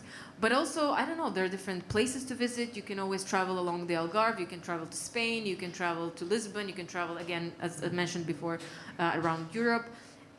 It's a very like a nice, comfortable... I don't know, what do you call it? Haven? Haven? Can you say? Heaven? No, haven. Yeah, haven. Yeah. A little piece of paradise that no one knows about. Sometimes I think that we should keep it the secret to ourselves. Yes. But I think it's not too promoted. Maybe that still makes it special. I don't know if too many people come, I don't know what's gonna happen. But it gets too big. Yeah. But I think there are some things that, I don't know, maybe that's one of the next questions that we could improve in Lagos. Yeah. One thing that I want to say, that we need more coffee shops. With the guy who said, There's business opportunity there. Yes, definitely. Because there's a place where I go for coffee, and I think it's one of the best in anywhere in the world that I've had coffee. In Lagos? Yes, it's in Lagos. So there are many opportunities because I think digital workers, digital nomads, and remote workers and entrepreneurs, we need a nice place to go, bring our laptop, work a little. So I feel like it would be really nice to have more of those type of places. So it's one of your suggestions to improve the city. Yes. And maybe beach clubs for some. That's businesses there, opportunities. Anything you want to add? Yeah, I wanted to add also the whole vibe of Lagos, and it gives power, it gives some strength, it gives so much energy that we, for example, we didn't expect of us. We didn't knew anything about crypto and NFT, and we about 2-3 months in this crypto NFT space, and even created because everyone around us was talking about it. Yeah, but it was crazy. Like, you know, even if you go to taxi driver also says, "Oh, Bitcoin is up," you know, like. So, oh my God, we should maybe find out a little bit about it. And we created our own NFT collection because we wanted actually to create something we didn't know what, but to concerning with empowerment women to support. Can you explain a little bit about that project? Yeah. So the idea was we didn't know what to do with project. Only was idea that we want to support women entrepreneurs, women in business, women startup founders, and we said, what should we do? You know, and it looks like Lagos vibes, like give us ideas. So we went into this NFT space and said, oh, maybe we should create collection. We started to learn about, I'm more technical financial part, she more creative. So we started do it, she drew everything, and we just created the project. It's empowerment woman. So basically it means we want to support women NFT artists because it's not so many women in business, they really need support. So that's why I think the Lagos. Lagos inspired us for another project. Well, this crypto and NFTs thing is growing up, and there's also opening a crypto village in Lagos. So really? I do believe that the community will keep growing and growing every month, and now it will go a little bit down because they're running away from the tourism season. Yeah. But I always tell them that it's my favorite part of the year. Beach clubs, like Iruza wants to go. Beach clubs and coffee shops. What advice would you give to a newcomer, a new remote worker here? What piece of advice would you give? Obviously, come to the meetups. No, because you meet a lot of people. You ask them questions, even if you're not sure, like if you want to move there or not. That's the best place to be. You know, you see people who've lived there. You see people who've been here for years. And I think for us, it was like it was a confirmation that we kind of made the right choice because we saw people and we asked them like, how do they like the life? And everything they said was exactly what we needed from a place to live. So, it's a little bit hard to find accommodation. I know in Lagos, we were pretty lucky when people ask us and we tell them our story. Everyone is a little shocked, like because there was only one place, we liked it, and it was for a year, so we just took it. But that doesn't happen. Well, as far as we know, no one had the luck to find accommodation so easy. So I think if anyone is in this space, that's one thing that needs to be improved in Lagos, to be able to find accommodation easier for longer terms, because many places, they kind of give you the place until May, until April, because then the touristic season starts and they don't want to, so that's one thing to improve, Some hotels, part hotels, they also created their monthly packs. So they have really attractive prices for them, and they are in a hotel living, and they have also the holiday vibe, so it's perfect. So I see accommodation is a challenge, really. Yes, it is. And what advice would you give to a newcomer? Well, join the meetup. The meetups are the starting point to meet people, and then it's easier. My advice is book a place for a month. You come, you feel the vibe, you meet the people, and then you decide. And it's. I keep asking this question to them, and I know that I shouldn't ask anymore. Like, how long are you staying? I don't know. Of course, this is always the answer, and they keep staying and staying and staying and staying. Some of them are buying houses as well.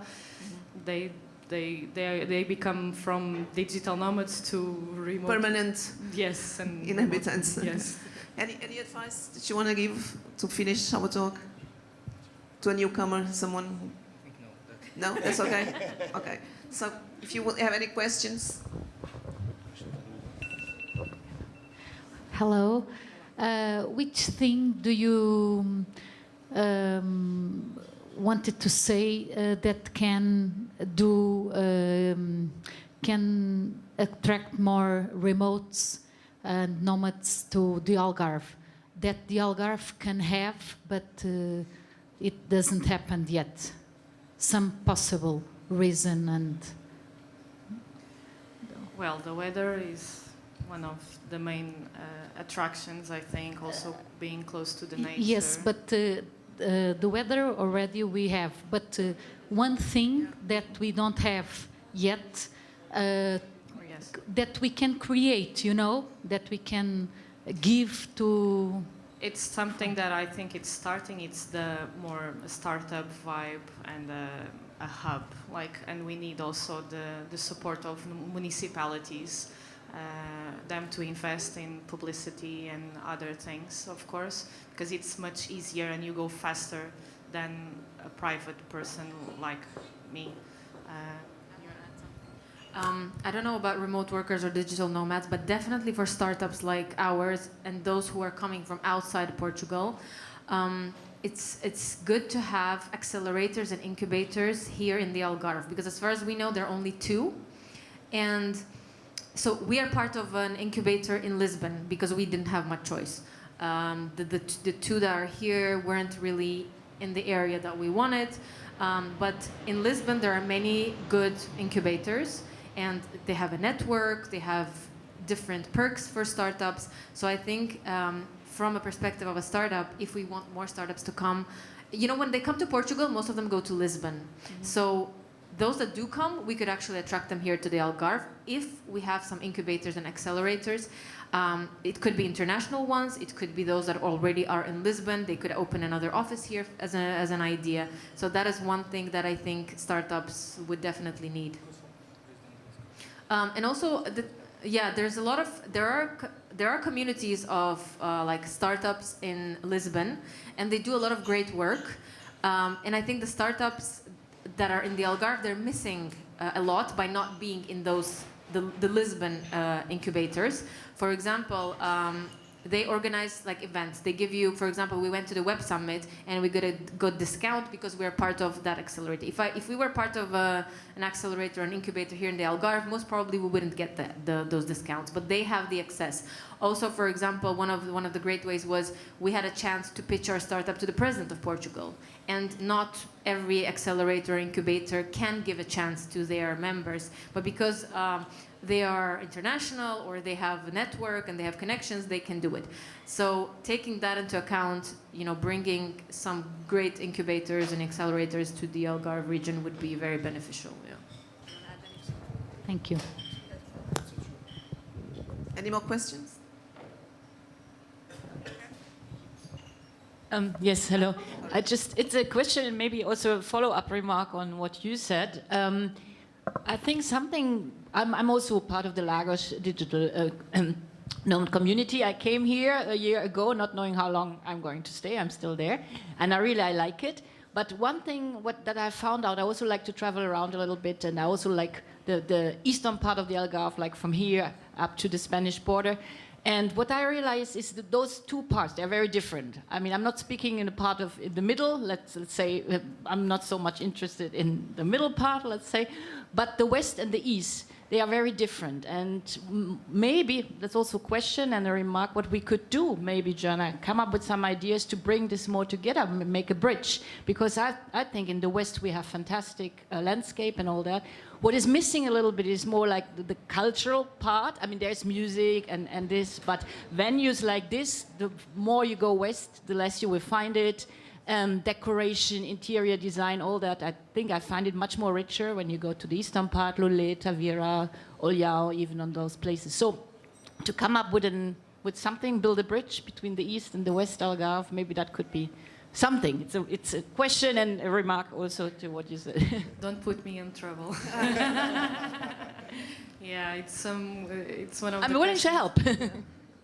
It's one of the questions that someone have been asking me if I was going to expand start a new community. Well, I don't know. Some months ago, before I launched the website, I was looking for someone here in Faro to start a community. If you guys know someone that has a host profile, let me know, because I'm looking for someone to start a community here in Faro to build this bridge. And but I hope that the municipalities start to do something. That's something that we spoke yesterday at the Universidade do Algarve. We need more support because building something from the scratch, again, no, I still need to establish. To be brave. Yeah. Be brave. Yeah. But yes, I would love to be connected to another community here in the Algarve, of course. There's a question there. Hello, thank you first for the talk. I have two questions. One, I didn't got what was the meetup about. Normally the meetups have a theme, right? Or I didn't got what it was about. And the other is, I think it's amazing to bring startups and companies to Algarve, but the problem that we have, like they told, is the housing problem. Yeah. Do you think that will be a problem in the future to bring new companies to Algarve, and if there's anything that we possible can do about this? Thank you. First question, meetups. They are on Tuesdays. They are informal. Now I'm creating a more business program. I've been inviting people to talk about their businesses and promote themselves. We had online marketing. We're going to have storytelling for business. We had crypto last week as well for beginners. So there's always something thematic going on. And also other people part of the community, they are also organizing events, which is good because I cannot do everything my own. So that's it. Yes, you can join our group or sign our newsletter and you'll be, you know, all the events. Accommodation. It can be a problem or not because on the past years, many of the Airbnbs were closed, no guests in the winter, and they've been working a lot. So, like apart hotels are a good solution as well, and guest houses and hostels. They need to maybe create monthly packs, of course, because they like to stay a month. Offer attractive prices for them, of course, and just change a little bit the scenario from decoration like holidays and work, provide them conditions to work with, like desks and I know that some incubators and accelerators actually have their housing as well, like within the place. So if it's possible, they could also do that and like provide rooms for startups as an option. Or again, they could create some partnerships with. It's a problem.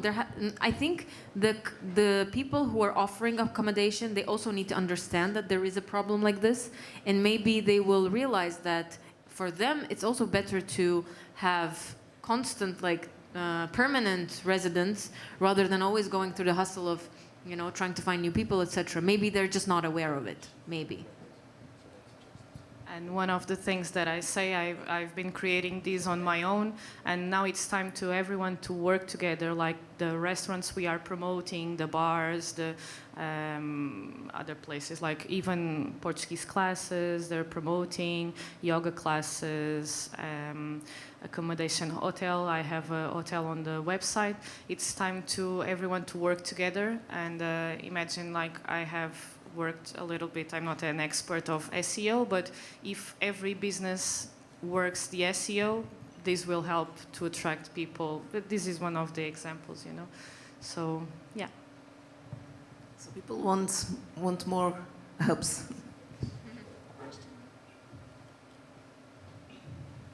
Hi, my name is Sabine. I'm a remote worker for a couple of years, but I started in the Algarve as a I worked in tourism for a tour operator. And yesterday I picked up colleagues from Berlin that came on a workation. I'm a remote trainer and coach. And they arrived in the house, great house, that they managed to get off-season for a good price. They were ever so happy, but they arrived without knowing if there were like tables in the rooms so that they would be able to host their coaching and training sessions. And they didn't know how great the internet connection was. Like for 2 years online, I keep repeating, I have 5G, I have 120 megabit per second, and all the people in Berlin are like, what? Do you have that? So it's a lot about awareness and transference of information. Because even many of the people I know, they come here for a couple of weeks. They maybe don't come in the first stage to stay all year round.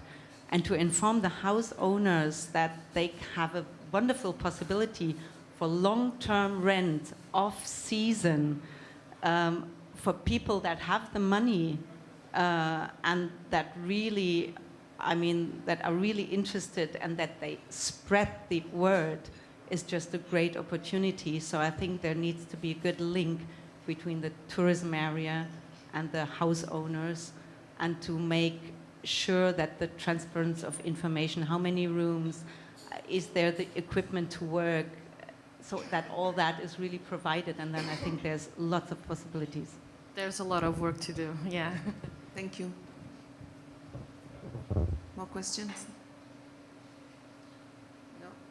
So I thank my guests. Thank you very much. Thank you.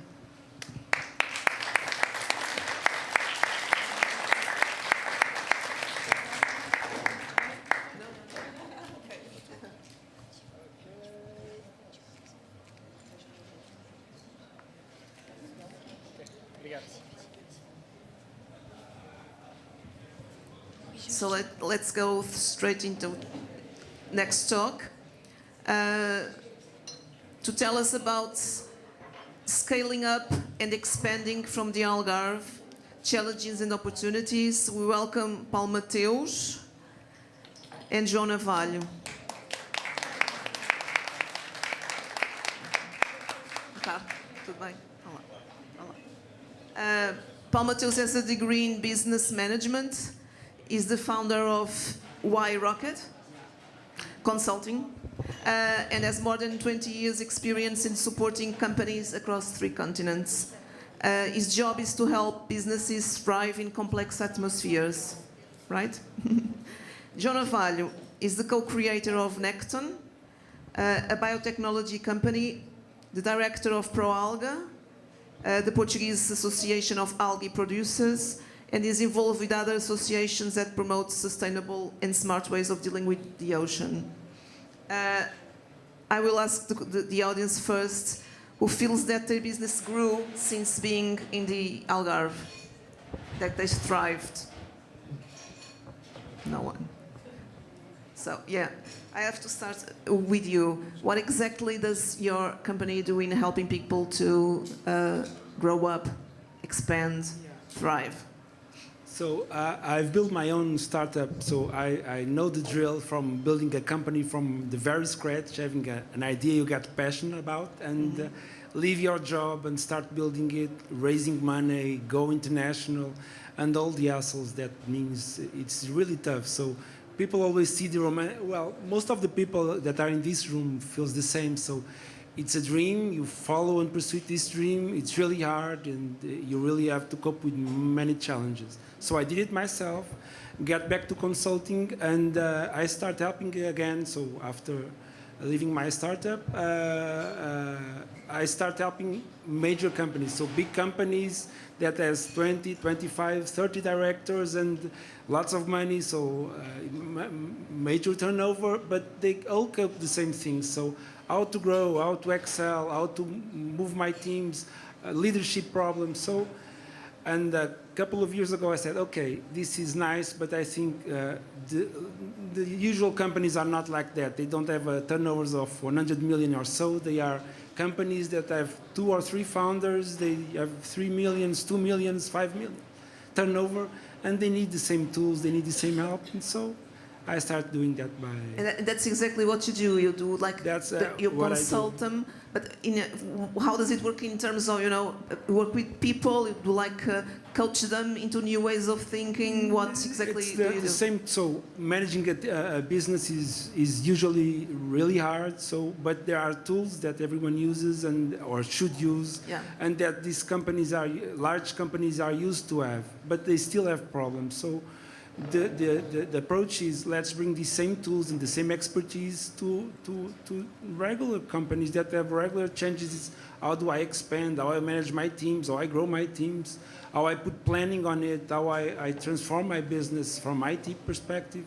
And the advantage is when you touch several companies in several, so in banking or in finance and services, in industry, you get used to cope with the same common based problems and help them cope with it. So, and basically you have a triangle of issues. So it's managing people, managing processes, and managing software or tools. Tools and software is very easy to cope with. Processes, it's also easy. putting people in the equation is very hard. So helping this out to put the best of our teams, our people, and drive them together to a common goal, that's why it's usually harder in a company to do, and we help them do that. And you do all that from Portugal? Yes, we have a team in Brazil as well, and one in South Africa, but yeah, in Portugal. So. And in 3 continents you work together with the companies? Well, we have a team in Brazil, and we set up a team in South Africa as well, but I'm in Portugal, and I'm able to. So yesterday I was in Acton, and after finishing the work there, I just turned out to Brazilian team. They are 4 hours behind, and they had a meeting at 9 p.m. our time. So. Okay. So I now will ask about Necton, if you can explain a little bit about your company. In 5 minutes. We have time. Okay. Well, it's a technological company born in '97. I'm an old guy. I start very young, just after the university. I'm not a nomad like you guys. I arrived into Algarve in '86 to get my marine biology graduation. From where? From Lisbon. From Lisbon. And I stayed. I'm Algarvian now. I'm here most part of my time. And we are a technological company, and we are looking also for the weather, like you, like everybody else. Though the weather for us is not for us, it's for the business. Business need this weather. We have 2 businesses. The business that the company was born for is microalgae. We are the oldest European company producing and selling microalgae. And we sell it all over the world. We sell 99% of our production is for export. Okay, so we decided to create that company after the university because we look for the employees the available employment, and we didn't like what we saw, and we decided we are a little bit that entrepreneur breed of people. So we tried to do our own way, of course, without incubators, without accelerators at that time. Nothing was present.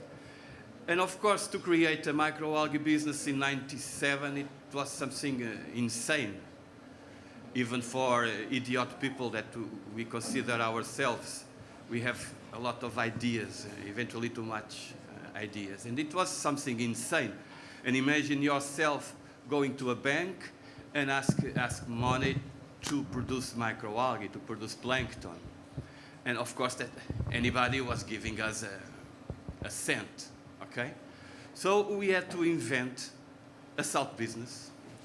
We just invented a salt business in order to pay for the technological development of our dream, which is the microalgae.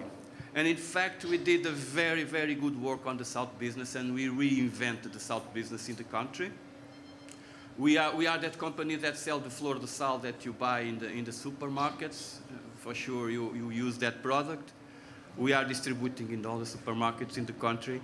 We changed the placement of the salt in the supermarket shelves, and eventually we are the only company dealing with salt in Portugal that is earning money. And that happened very well because the fact that we created a successful business in order to develop other technological business, nowadays we look to ourselves with 2 profitable businesses. The salt business don't need to help the algae business anymore. The algae business is profitable. The salt business is profitable, and we are growing, and we are okay even with all this COVID and these things. We are okay. At the beginning, you were exporting more than now, or it just grew?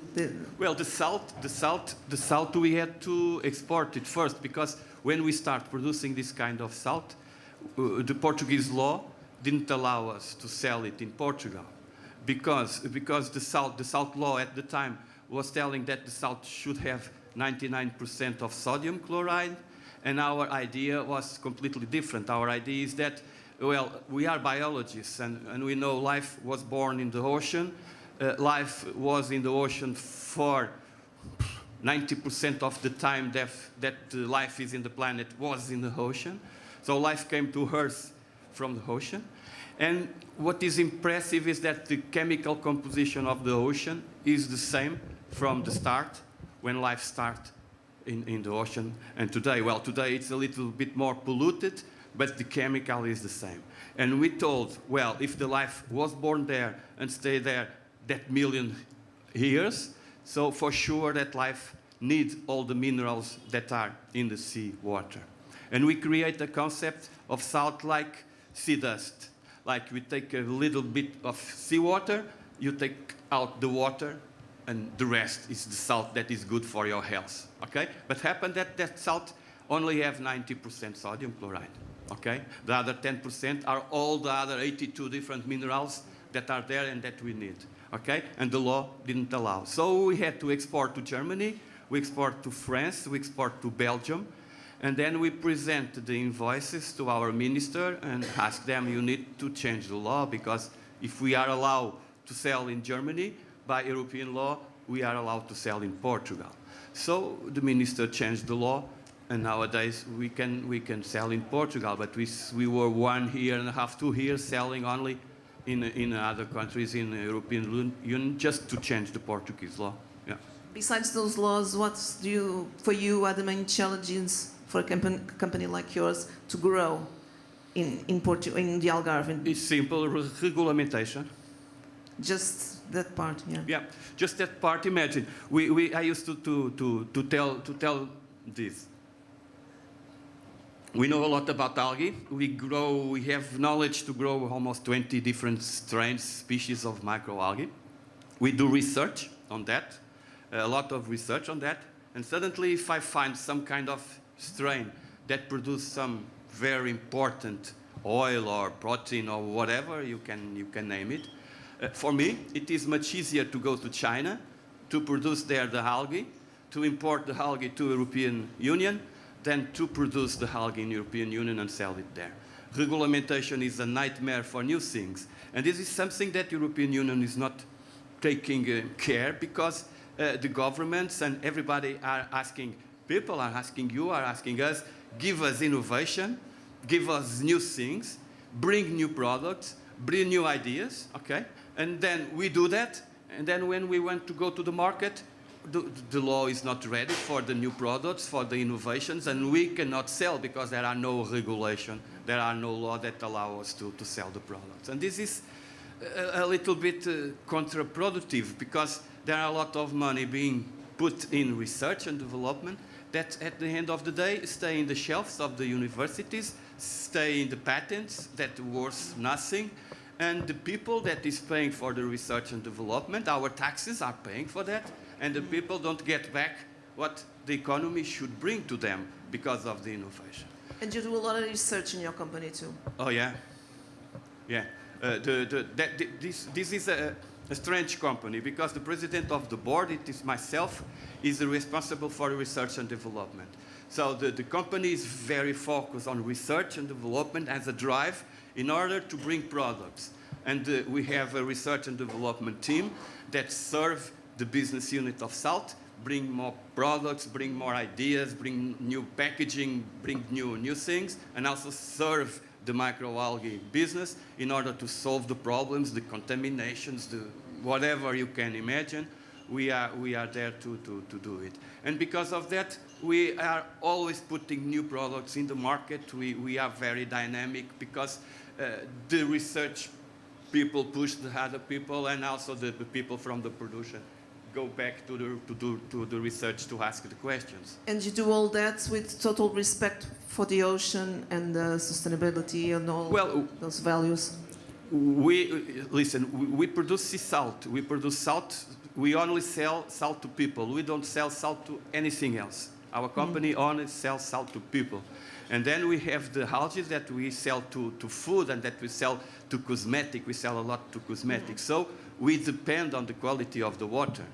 If the water is not good around us, we don't have business. So we need to take care of the environment that is around us. And also we push in our neighbors in order for they to take care of their places, because we don't want to be jeopardized for something that they are doing in the neighbors. So yes, we depend on the environment. We need to respect. Very good. Just one question for you. What do you, when you go to a company to help it, what qualities do you think that you find immediately that you say, okay, this is going to work or not?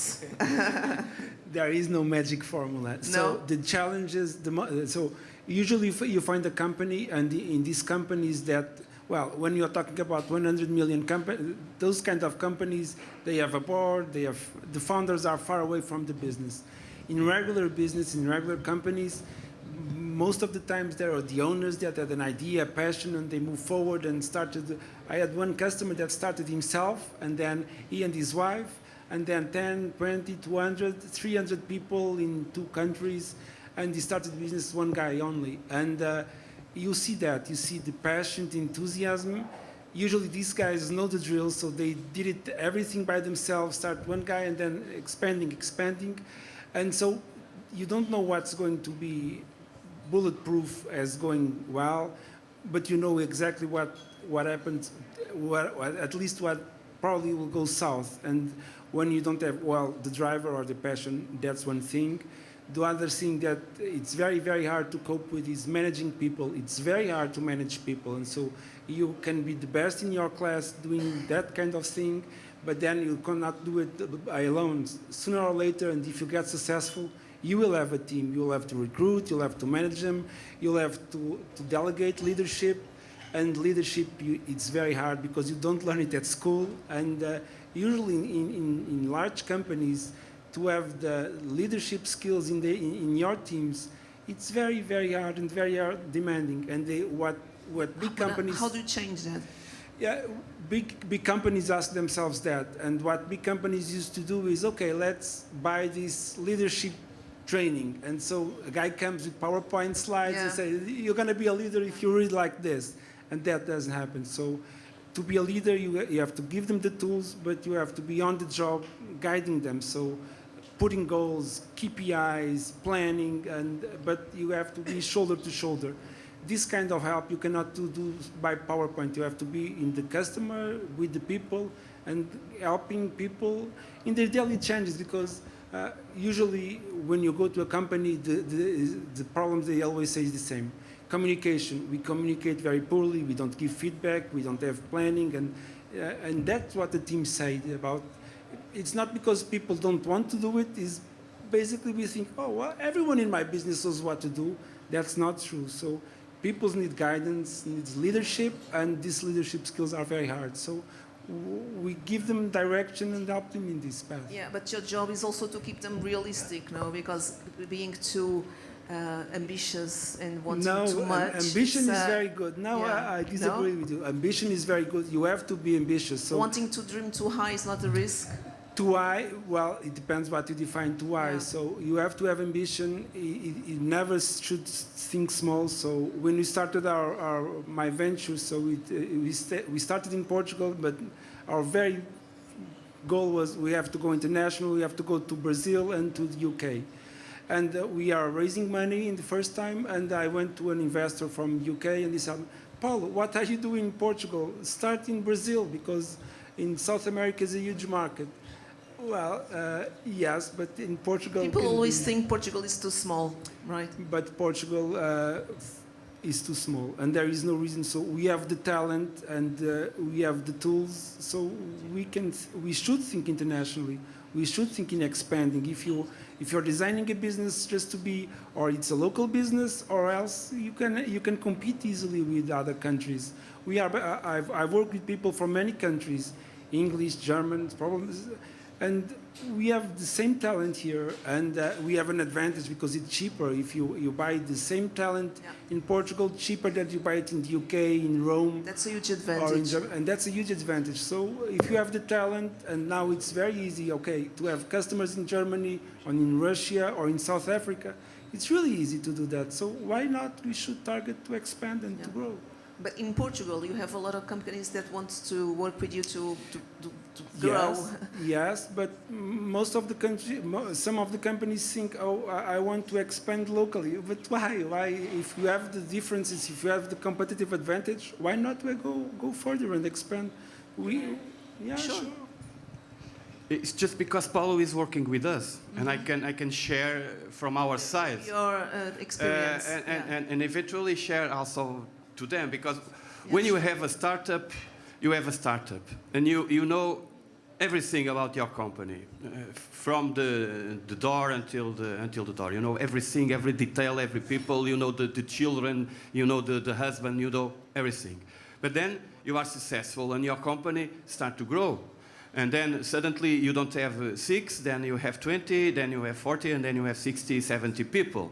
And then you lose yourself. You cannot be with the team like before. Before you are only one, the day is 24 hours, and we don't work at night, only during the day. So you lose the way of transmitting what you want, transmitting even your culture, the way the things and you need think to be. Paulo can help you control that? Yes. It's not only control. It's more because of us, because we are entrepreneurs, because we are idiot people. We have the ideas. We want to do the things. We want to push forward. We want to move. We don't want to be spending the time managing the company. That is a nightmare. That is boring. You know, that is boring. It's much better to be doing the research and development, to looking for new products, to looking for new ideas, okay? And then we have these people like Paulo, very smart guys, that love to do that job that we don't like to do, okay?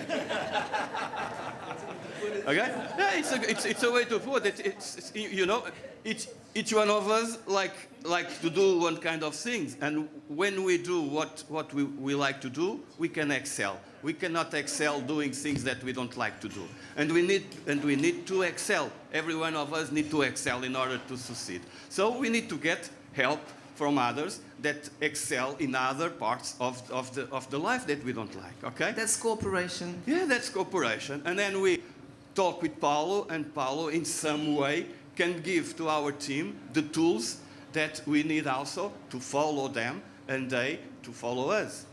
And this happened, and it's good. It is very good, and it helps a lot. It organizes a lot, and give us confidence also in the business. When you lose that knowing everyone's names. And everyone reacted perfectly well to someone from outside coming and organize your company. That's no problem. In this specific case, yes, but eventually also because Paulo is this kind of person that go very well in any kind of group, you know, and talk. And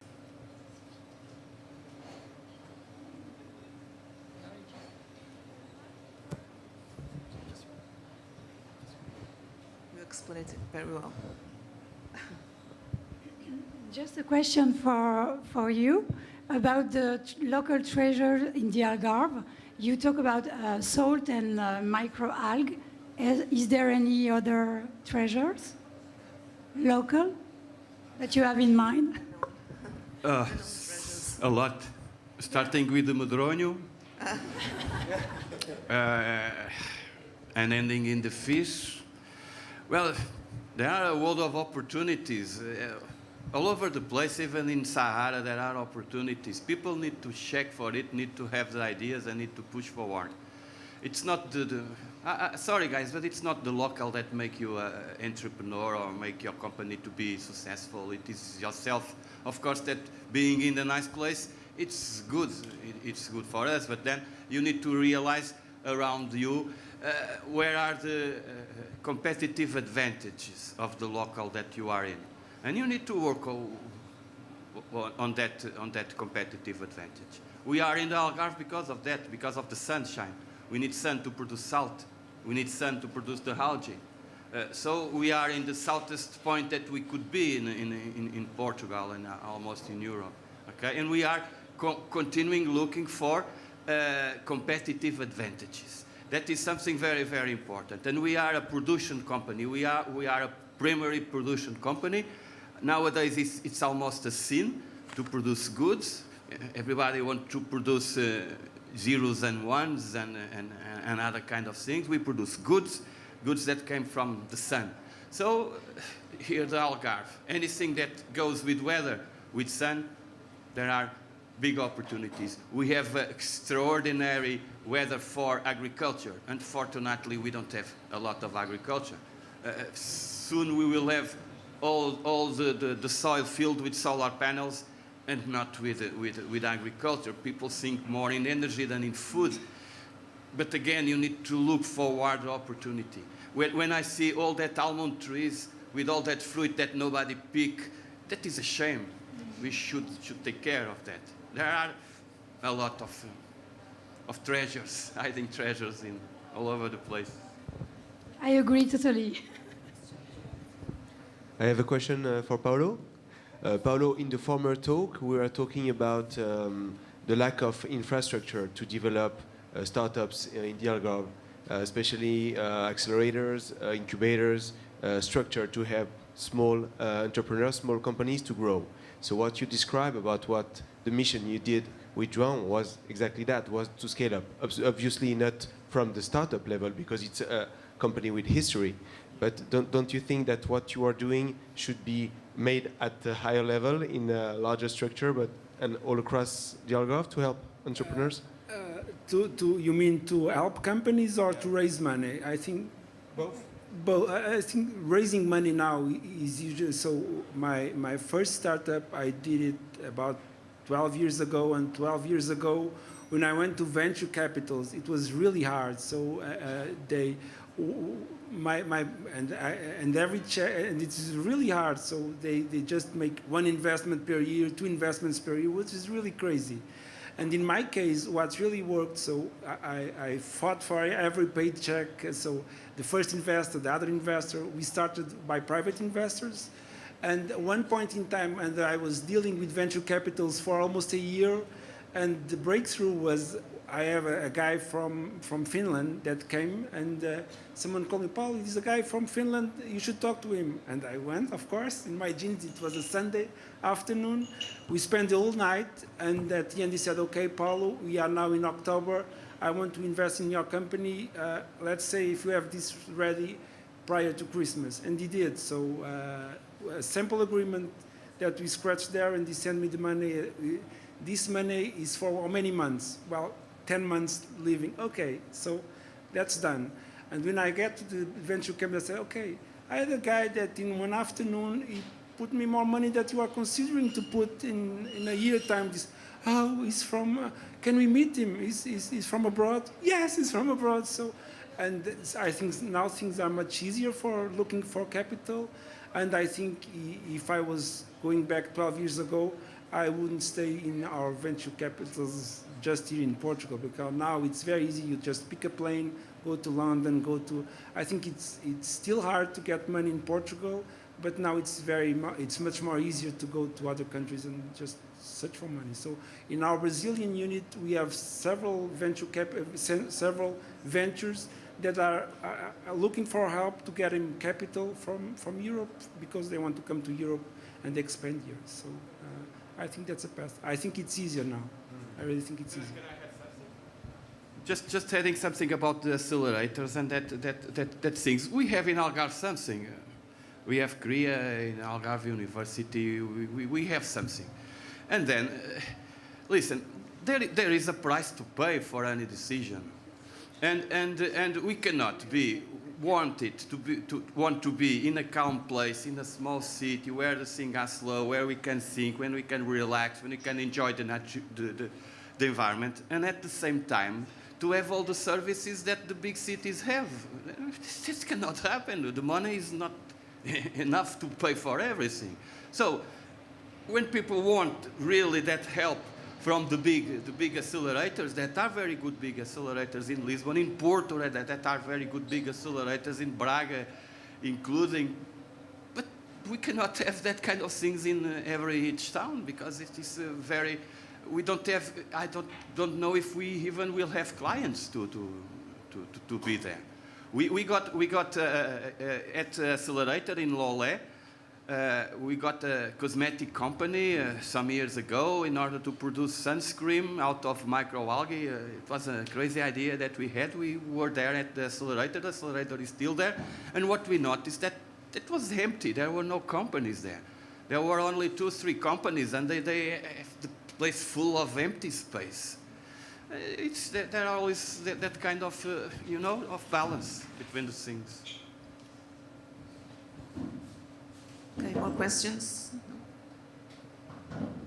We're okay? Okay, thank you very much.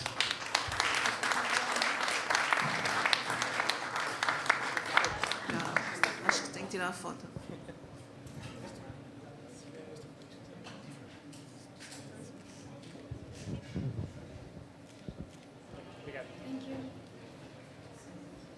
Okay, as I mentioned before, the last talk will be held in Portuguese, but anything you want, I just translate.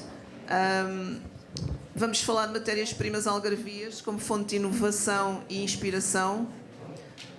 Eu chamo então o chefe Leonel Pereira e a doutora Luísa Barreira.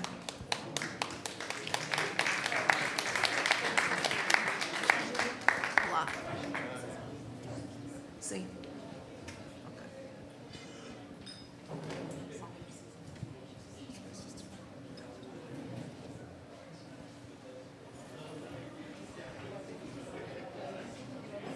Vamos ver umas fotos. Vão ficar. Olá. Olá. Posso ir falando enquanto as fotos passam? Ainda não? Ainda tem vídeo. A ideia é, esta foto representa um pouco o tema da nossa conversa. Ok? A ideia, esta foto representa a Ria Formosa. É uma Ria Formosa vista no prato. Portanto, é uma imagem que eu criei para representar uma paisagem que é a Ria Formosa, das paisagens mais bonitas que conheço. Portanto, vai de encontro à nossa conversa. Sim. Eu vou só apresentá-los primeiro, okay, antes de entrarmos por aí. O chefe Leonel Pereira é bem conhecido de todos nós, esteve ligado à restauração de grandes grupos hoteleiros como o Sheraton e o Pestana. Em 2013 abraçou o projeto de São Gabriel, onde ganhou uma estrela Michelin, e em 2020 abriu o check-in. E aí vamos depois entrar aí nesse novo. Vou só apresentar aqui a Luísa, que é professora na Faculdade de Ciências e Tecnologia da Universidade do Algarve e investigadora na área dos organismos marinhos, como as microalgas e alguns invertebrados. Está certo? Ok. Pronto, agora peço-lhe então, chefe, que explique, com base naquela imagem, o seu novo projeto em termos gastronómicos, no check-in. Primeiro, há cerca de 15 anos atrás, tive um sonho. Um sonho que era conseguir comer o mar e talvez a Ria Formosa, como algarvio que sou, comer o mar de uma vez só, numa pequena percentagem. Então começou a surgir a ideia de trabalhar com o plâncton. Essa ideia era uma ideia de um cozinheiro e que estava longe de chegar ao plâncton. Eu sabia que precisava de uma equipa ligada à ciência marinha, para me poder ajudar nesse trabalho. Eu próprio comecei ainda em Lisboa, no restaurante, no meu projeto, a desenvolver o meu próprio plâncton, ou seja, eu próprio, a fazer de cientista, a tentar servir alguma coisa diferente, porque a minha postura na cozinha só faz sentido ser cozinheiro pela possibilidade criativa que esta área tem. De outra maneira, não seria cozinheiro se não houvesse essa possibilidade. E cada ano, durante este período no São Gabriel, houve um tema sempre referente ao mar que nos marcou. E, portanto, a minha vinda para o Algarve juntou-me à Luísa e mais algum grupo de outras pessoas ligadas à área da ciência, onde começámos a colocar esse sonho, digamos assim, em prática. Essa busca... Exatamente. Ingredientes ou micro-ingredientes. Exatamente. O projeto São Gabriel foi um projeto com o objetivo da estrela Michelin, foi atingido. O projeto hoje Faro, o check-in Faro, é um projeto com o objetivo Bib Gourmand, ou seja, é um outro prémio do Guia Michelin que reúne qualidade-preço. No caso da Michelin, não há qualidade, mas o preço cada um pratica aquilo que quer. O check-in é isso, é um projeto onde se alia tradição e inovação. Portanto, o São Gabriel era inovação, inovação, inovação. Portanto, mas para voltar aqui, Esta foto representa exatamente isso. Foi uma foto criada, isto é real, não é uma foto só. Este prato foi servido várias vezes no São Gabriel, isso chama-se Ria Formosa. E daqui surge então um dos primeiros trabalhos à volta do plâncton, ou seja, há determinadas espécies invasoras e outras espécies, cada vez umas invasoras e outras que estão em vias de extinção. A ideia aqui é, através do plâncton, ou seja, desta microalga, conseguirmos talvez reduzir o consumo de algumas espécies que estão em vias de extinção, fortificando o sabor através desta microalga. Portanto, eu tenho aqui um pequeno prato que gostaria que passassem, a Marta, faça esse favor, passar este pequeno prato para que as pessoas possam cheirar primeiro, depois provar e depois sentir. A ideia é que consigamos sentir o mar aqui neste espaço onde nós estamos. Para perceberem aquilo que eu vou falar, e a Luísa, a nível mais técnico e químico, vai falar sobre este, e já o João há pouco falou um pouco também sobre este trabalho. Isto que vamos provar já tem a ver com a vossa parceria? Este aqui é totalmente, okay. Portanto, este é eu vou passar à Luísa para ela explicar, para poder entender um bocadinho melhor. Científica, sim.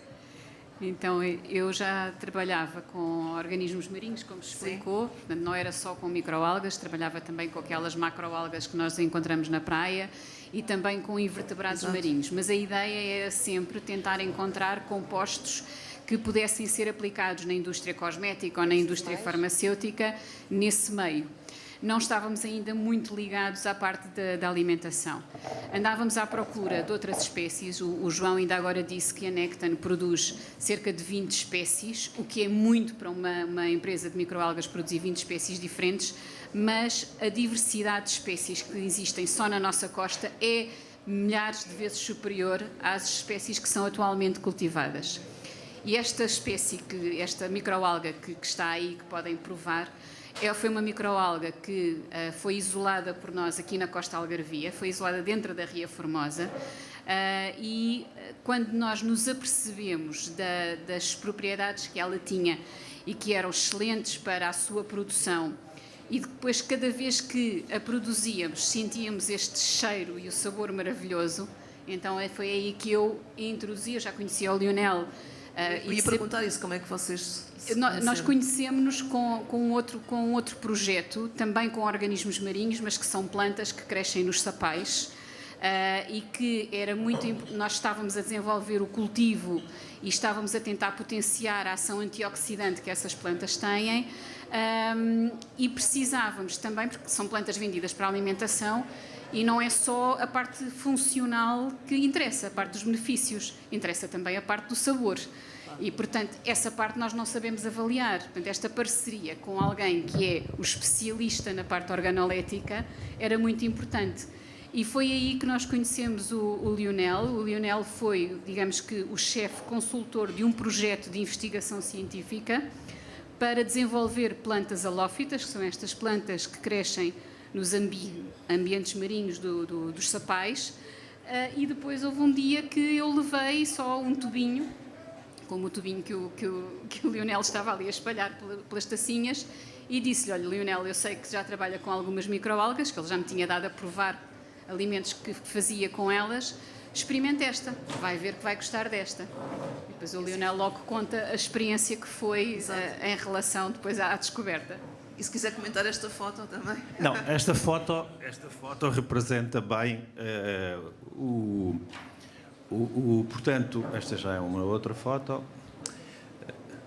Esta foto representa aquilo que eu tentei que vocês sentissem um pouco, que é o cheirar, o provar e o sentir. São três coisas diferentes, são três capacidades que nós temos, e este foi exatamente o momento em que eu, no restaurante, ainda no São Gabriel, uma noite, 11 da noite, provei, porque eu trabalhava com uma outra microalga, Tetracelmis também, mas não era esta.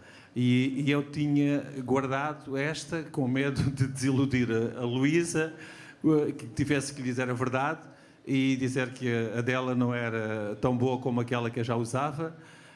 A verdade é que às 11 da noite eu disse, é bastante tarde, mas eu vou ligar para a Luísa e tenho que lhe contar o que é que eu estou a sentir e o que é que se passou. Portanto, isto mudou, nesta noite, mudou o conceito de cozinha, ou seja, todo aquele sonho de há 15 anos atrás, ele transformou-se, ele tornou-se realidade neste momento. E eu liguei à Luísa e disse, parabéns, Luísa, a sua microalga é realmente muito, mas muito melhor que aquela que eu usava. Isto realmente é aquilo que eu sonhava. E a minha comida mudou a partir daquele dia. Todas as minhas criações começaram a ser muito mar. E cada vez mais a minha equipa usa o termo somos muito mar. Aqui é o expoente máximo daquilo que a gente pode pensar quando comemos alguma coisa ligada ao mar. Há pessoas, nós no nosso restaurante proporcionamos isto todos os dias, temos sempre 2, 3 pratos, onde ao lado dos pratos usamos um pouco deste pó e em alguns pratos que nós temos e pedimos à pessoa para tocar com o dedo e colocar na língua antes de iniciar o prato, e alguns pratos durante o prato a meio faz novamente esta prova. Isto é fantástico e realmente... E também educa as pessoas nestas novas... As pessoas cada vez mais vão dando informadas, isto é um trabalho com alguns anos, e a verdade é que cada vez mais as pessoas procuram-nos e querem ter esta experiência. Mas esta experiência não só nesta forma mais natural que é este pó obtido, mas de várias formas, em soufflés, etc. Fazemos bastantes coisas à volta desta microalga. Ou seja, o grande potencial que eu vejo em termos desta tetracelmis é a preservação de algumas espécies. Imaginamos o pregado, as pessoas falam muito na cavala, na sardinha e noutras espécies, mas, por exemplo, o pregado, temos que começar a pensar, é uma espécie que 90% do pregado que vocês encontram no mercado e nos restaurantes é de aquacultura. Ou seja, o pregado está quase em vias de extinção. E há muito marisco que também está quase em vias de extinção. Se eu posso, num prato, fornecer todo aquele sabor e todas aquelas sensações que nós sentimos ao comer, sei lá, uma santola, um caranguejo, qualquer coisa desse tipo, uma sapateira, eu, através deste produto, posso intensificar muito mais uma pequena quantidade, eu estou a preservar uma série de espécies. Portanto, a longo prazo, o grande potencial desta microalga e de outras microalgas será este o caminho. Mas vê isso como uma espécie quase de missão na gastronomia É porque a diferença, nós temos de ser diferentes. E como eu disse há pouco, só sou cozinheiro porque consigo ser diferente. Não sou cozinheiro porque me satisfaz simplesmente cozinhar o básico. Há lugar para todos, mas a mim o que me move é a descoberta e a forma diferente de estar na cozinha. Há 30 anos que o faço e este meio, esta hipótese de eu me associar a estas pessoas, ao Luís, ao João e a outros cientistas, mudou completamente a minha vida na cozinha. E é isso que agora tenta fazer neste novo projeto do check-in, é seguir esse tal sonho que teve de comer mar, não é? O meu projeto, qualquer que seja o restaurante, garantidamente é sempre 80% mar. Ou seja, se eu pudesse, e quem sabe no futuro, se eu abro um restaurante onde não existe carne, não tenho nada contra a carne, eu como carne e gosto bastante, mas gosto muito mais de tudo aquilo que o mar nos dá. E muito mais desta área da ciência, porque esta área da ciência associada à cozinha muda completamente o panorama, não é? Estão a desenvolver em conjunto algo mais agora, além desta microalga? O que é que está a ser cozinhado? Esta relação com os chefes de cozinha no campo em que eu trabalho é extremamente importante. Não é que eu trabalhe em gastronomia, nada disso, mas quando nós trabalhamos com microalgas tentamos sempre, e estamos a trabalhar na valorização das microalgas para a alimentação humana em vários campos. Uma parte pode ser como alimentos funcionais, que são alimentos que, para além de uma composição nutricional, portanto, dando os nutrientes que nós precisamos, têm também compostos que são benéficos para a nossa saúde, mas também, e agora fala-se muito na diminuição do consumo da carne, e é necessário encontrar novas fontes de proteínas, as microalgas podem realmente contribuir para essa solução. Mas eu se calhar perguntaria aqui na sala quantas pessoas é que já, para além desta experiência agora, comeram microalgas. Se calhar já ouviram falar na spirulina, já ouviram falar na clorela, mas se calhar não gostaram muito. Se calhar porque não houve alguém como o Lionel que também fosse capaz de fazer algo muito interessante, muito apelativo com essas microalgas, que ensinasse as pessoas como as utilizar, e essa parte tem de ser feita realmente por chefes. Nós podemos trabalhar na parte da sustentabilidade da produção, na parte de descobrir realmente se são alternativas viáveis, se vão substituir ou ajudar a substituir todos os nutrientes que a carne nos dá e que nós não conseguimos ir buscar às leguminosas, por exemplo, ou à soja, que é outra leguminosa, mas, portanto, o nosso papel é esse, mas depois precisamos de alguém que tenha a visibilidade e o conhecimento para ajudar a traduzir isso e trazer junto do público em geral. Essa parte é também muito importante. E a Ria Formosa, conforme estávamos a falar há pouco, é um manancial de algas e não só, não é? Sem dúvida, sem dúvida. Vocês estão aqui no sítio certo. Nós estamos aqui no sítio certo. Obviamente que, estando na Universidade do Algarve, não fazia sentido irmos trabalhar para a Ria de Aveiro. Claro. Portanto, trabalhamos aqui na Ria Formosa, não nos ficámos por aqui, também vamos à Ria de Alvor, também fomos ao Sapal Castro Marim. Não há muitas diferenças em termos de organismos, vamos encontrar os mesmos organismos, mas temos, por exemplo, para o isolamento de espécies de plantas halófitas e para o isolamento de espécies de microalgas, andamos na costa sul da Península Ibérica, portanto vamos até à Baía de Cádiz também. Mas tem tudo.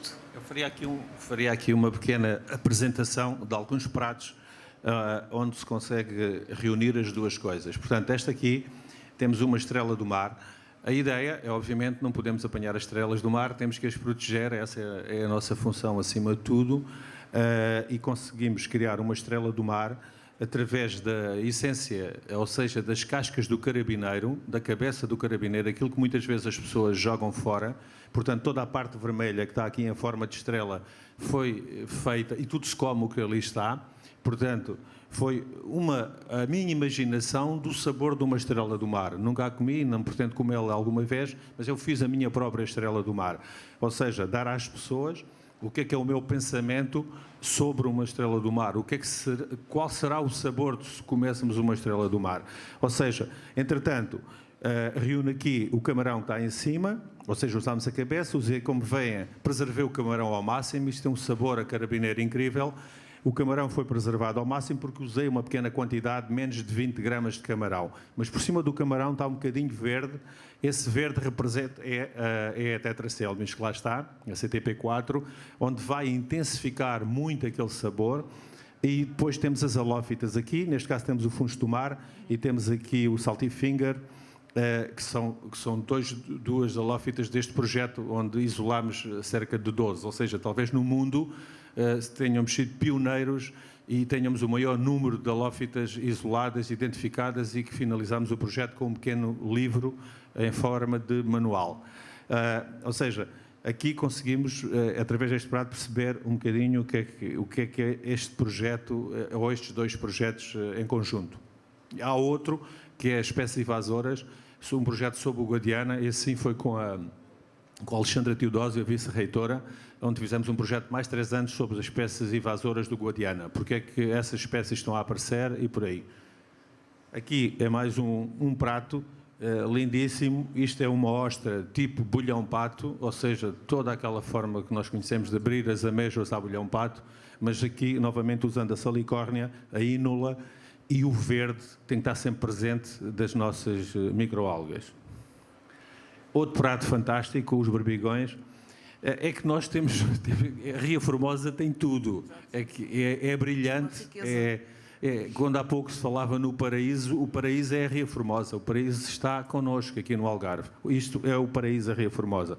Portanto, mais um prato com aqueles salpicos da tetracelmis à volta, intensificando o sabor, e um xarém por baixo verde, que também pode ser encontrado no check-in, no restaurante, um xarém verde. Ou seja, não há necessidade, reduzindo sempre ao máximo, portanto, o marisco. Ou seja, temos lá o sabor todo, mas o sabor é duplicado e eu não preciso de usar tamanha quantidade. A Luísa há pouco estava a falar, é um gelado não doce ou muito pouco doce, feito com salicórnia, está lá escrito. Isto até foi uma foto que alguma pessoa, a Sandra, conhece o Carlos Luz, que é uma espécie de um crítico que visita os restaurantes todos como hobby, e ali está Carlos Luz, foi ele que colocou esta foto, só experimentando, é um comentário dele. Foi uma dessas pessoas que teve o prazer o Carlos Luz talvez tenha sido a pessoa que mais pratos comeu no São Gabriel, comeu cerca de 200 pratos diferentes em 6 anos. Isso é só para perceberem o nível criativo que foi aquele projeto durante estes anos. O Carlos Luz comeu cerca de 200 pratos diferentes, sem nunca repetir. Portanto, era uma ostra da ria e com um gelado de salicórnia. Portanto, é caminhos novos que abrimos, que nunca será a mesma coisa. Este aqui não é da Ria Formosa, mas o produto em si é um abalone. A maior parte das pessoas não conhece, mas é um dos mariscos com concha mais bonito que existe, que é o abalone dos Açores. Há uma pequena família que vive lá nos Açores e tem uma bióloga marinha que os trata por os meus meninos. Vejam, e ela só liberta X por ano.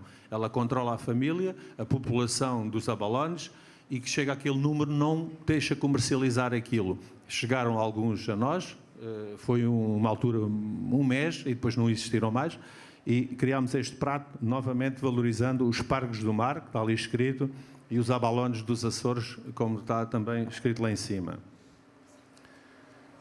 Aqui um outro formato, uma outra versão do mesmo prato, do abalone. Ele está com a casca ali, servíamos a casca a cobrir a própria carne, que estava toda fatiada lá por baixo, e novamente aqui o molho esverdeado, com espargos do mar e com mais um toque da nossa menina da Tetracelmes da CTP4.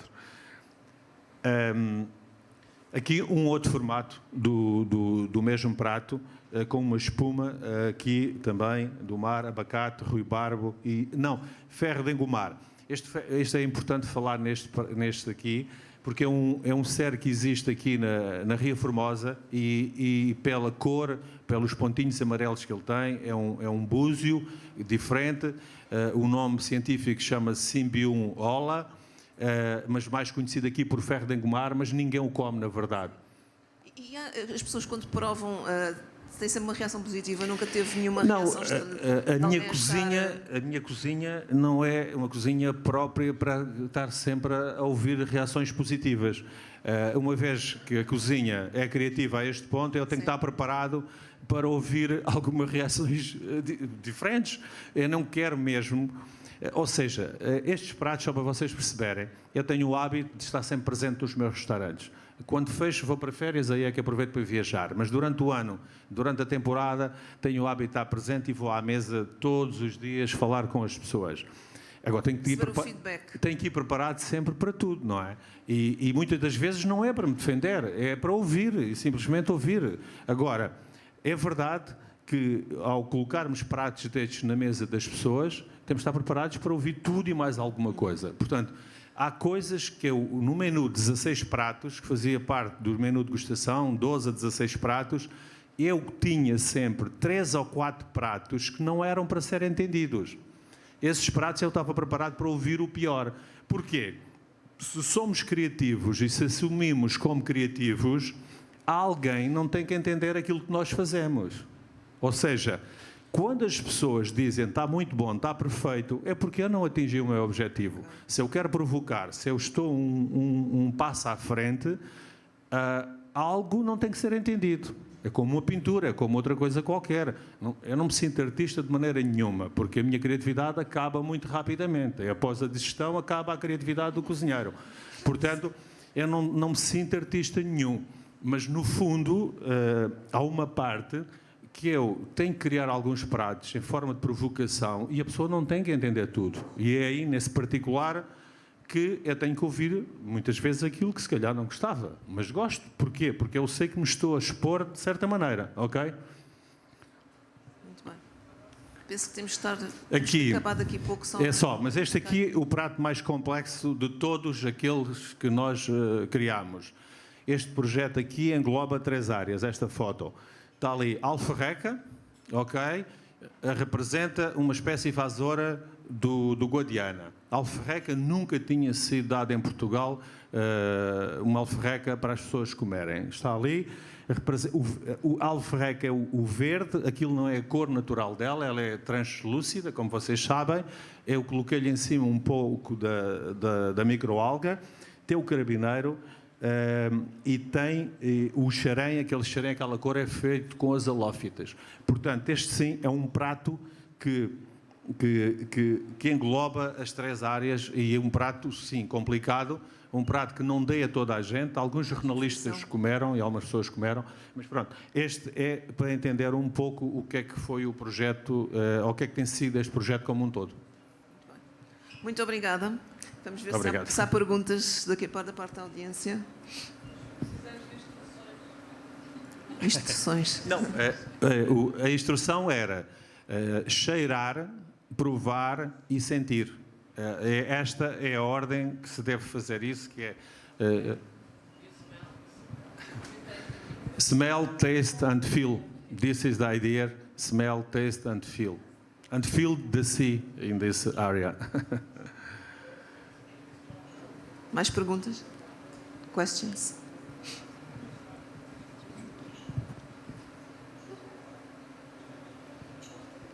We're okay. Thank you very much. Obrigado. Thank you. Obrigada. E agora vou provar. Tenho que provar. Só tirar a foto.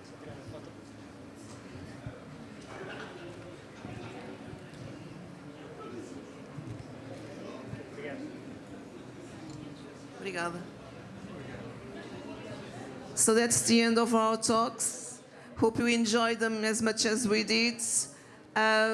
Thank you to Angie and Christoph for the organization, and happy birthday to him. He's not here, I think. Happy birthday, Christoph. And thank you. And hope to see you all soon. Thank you.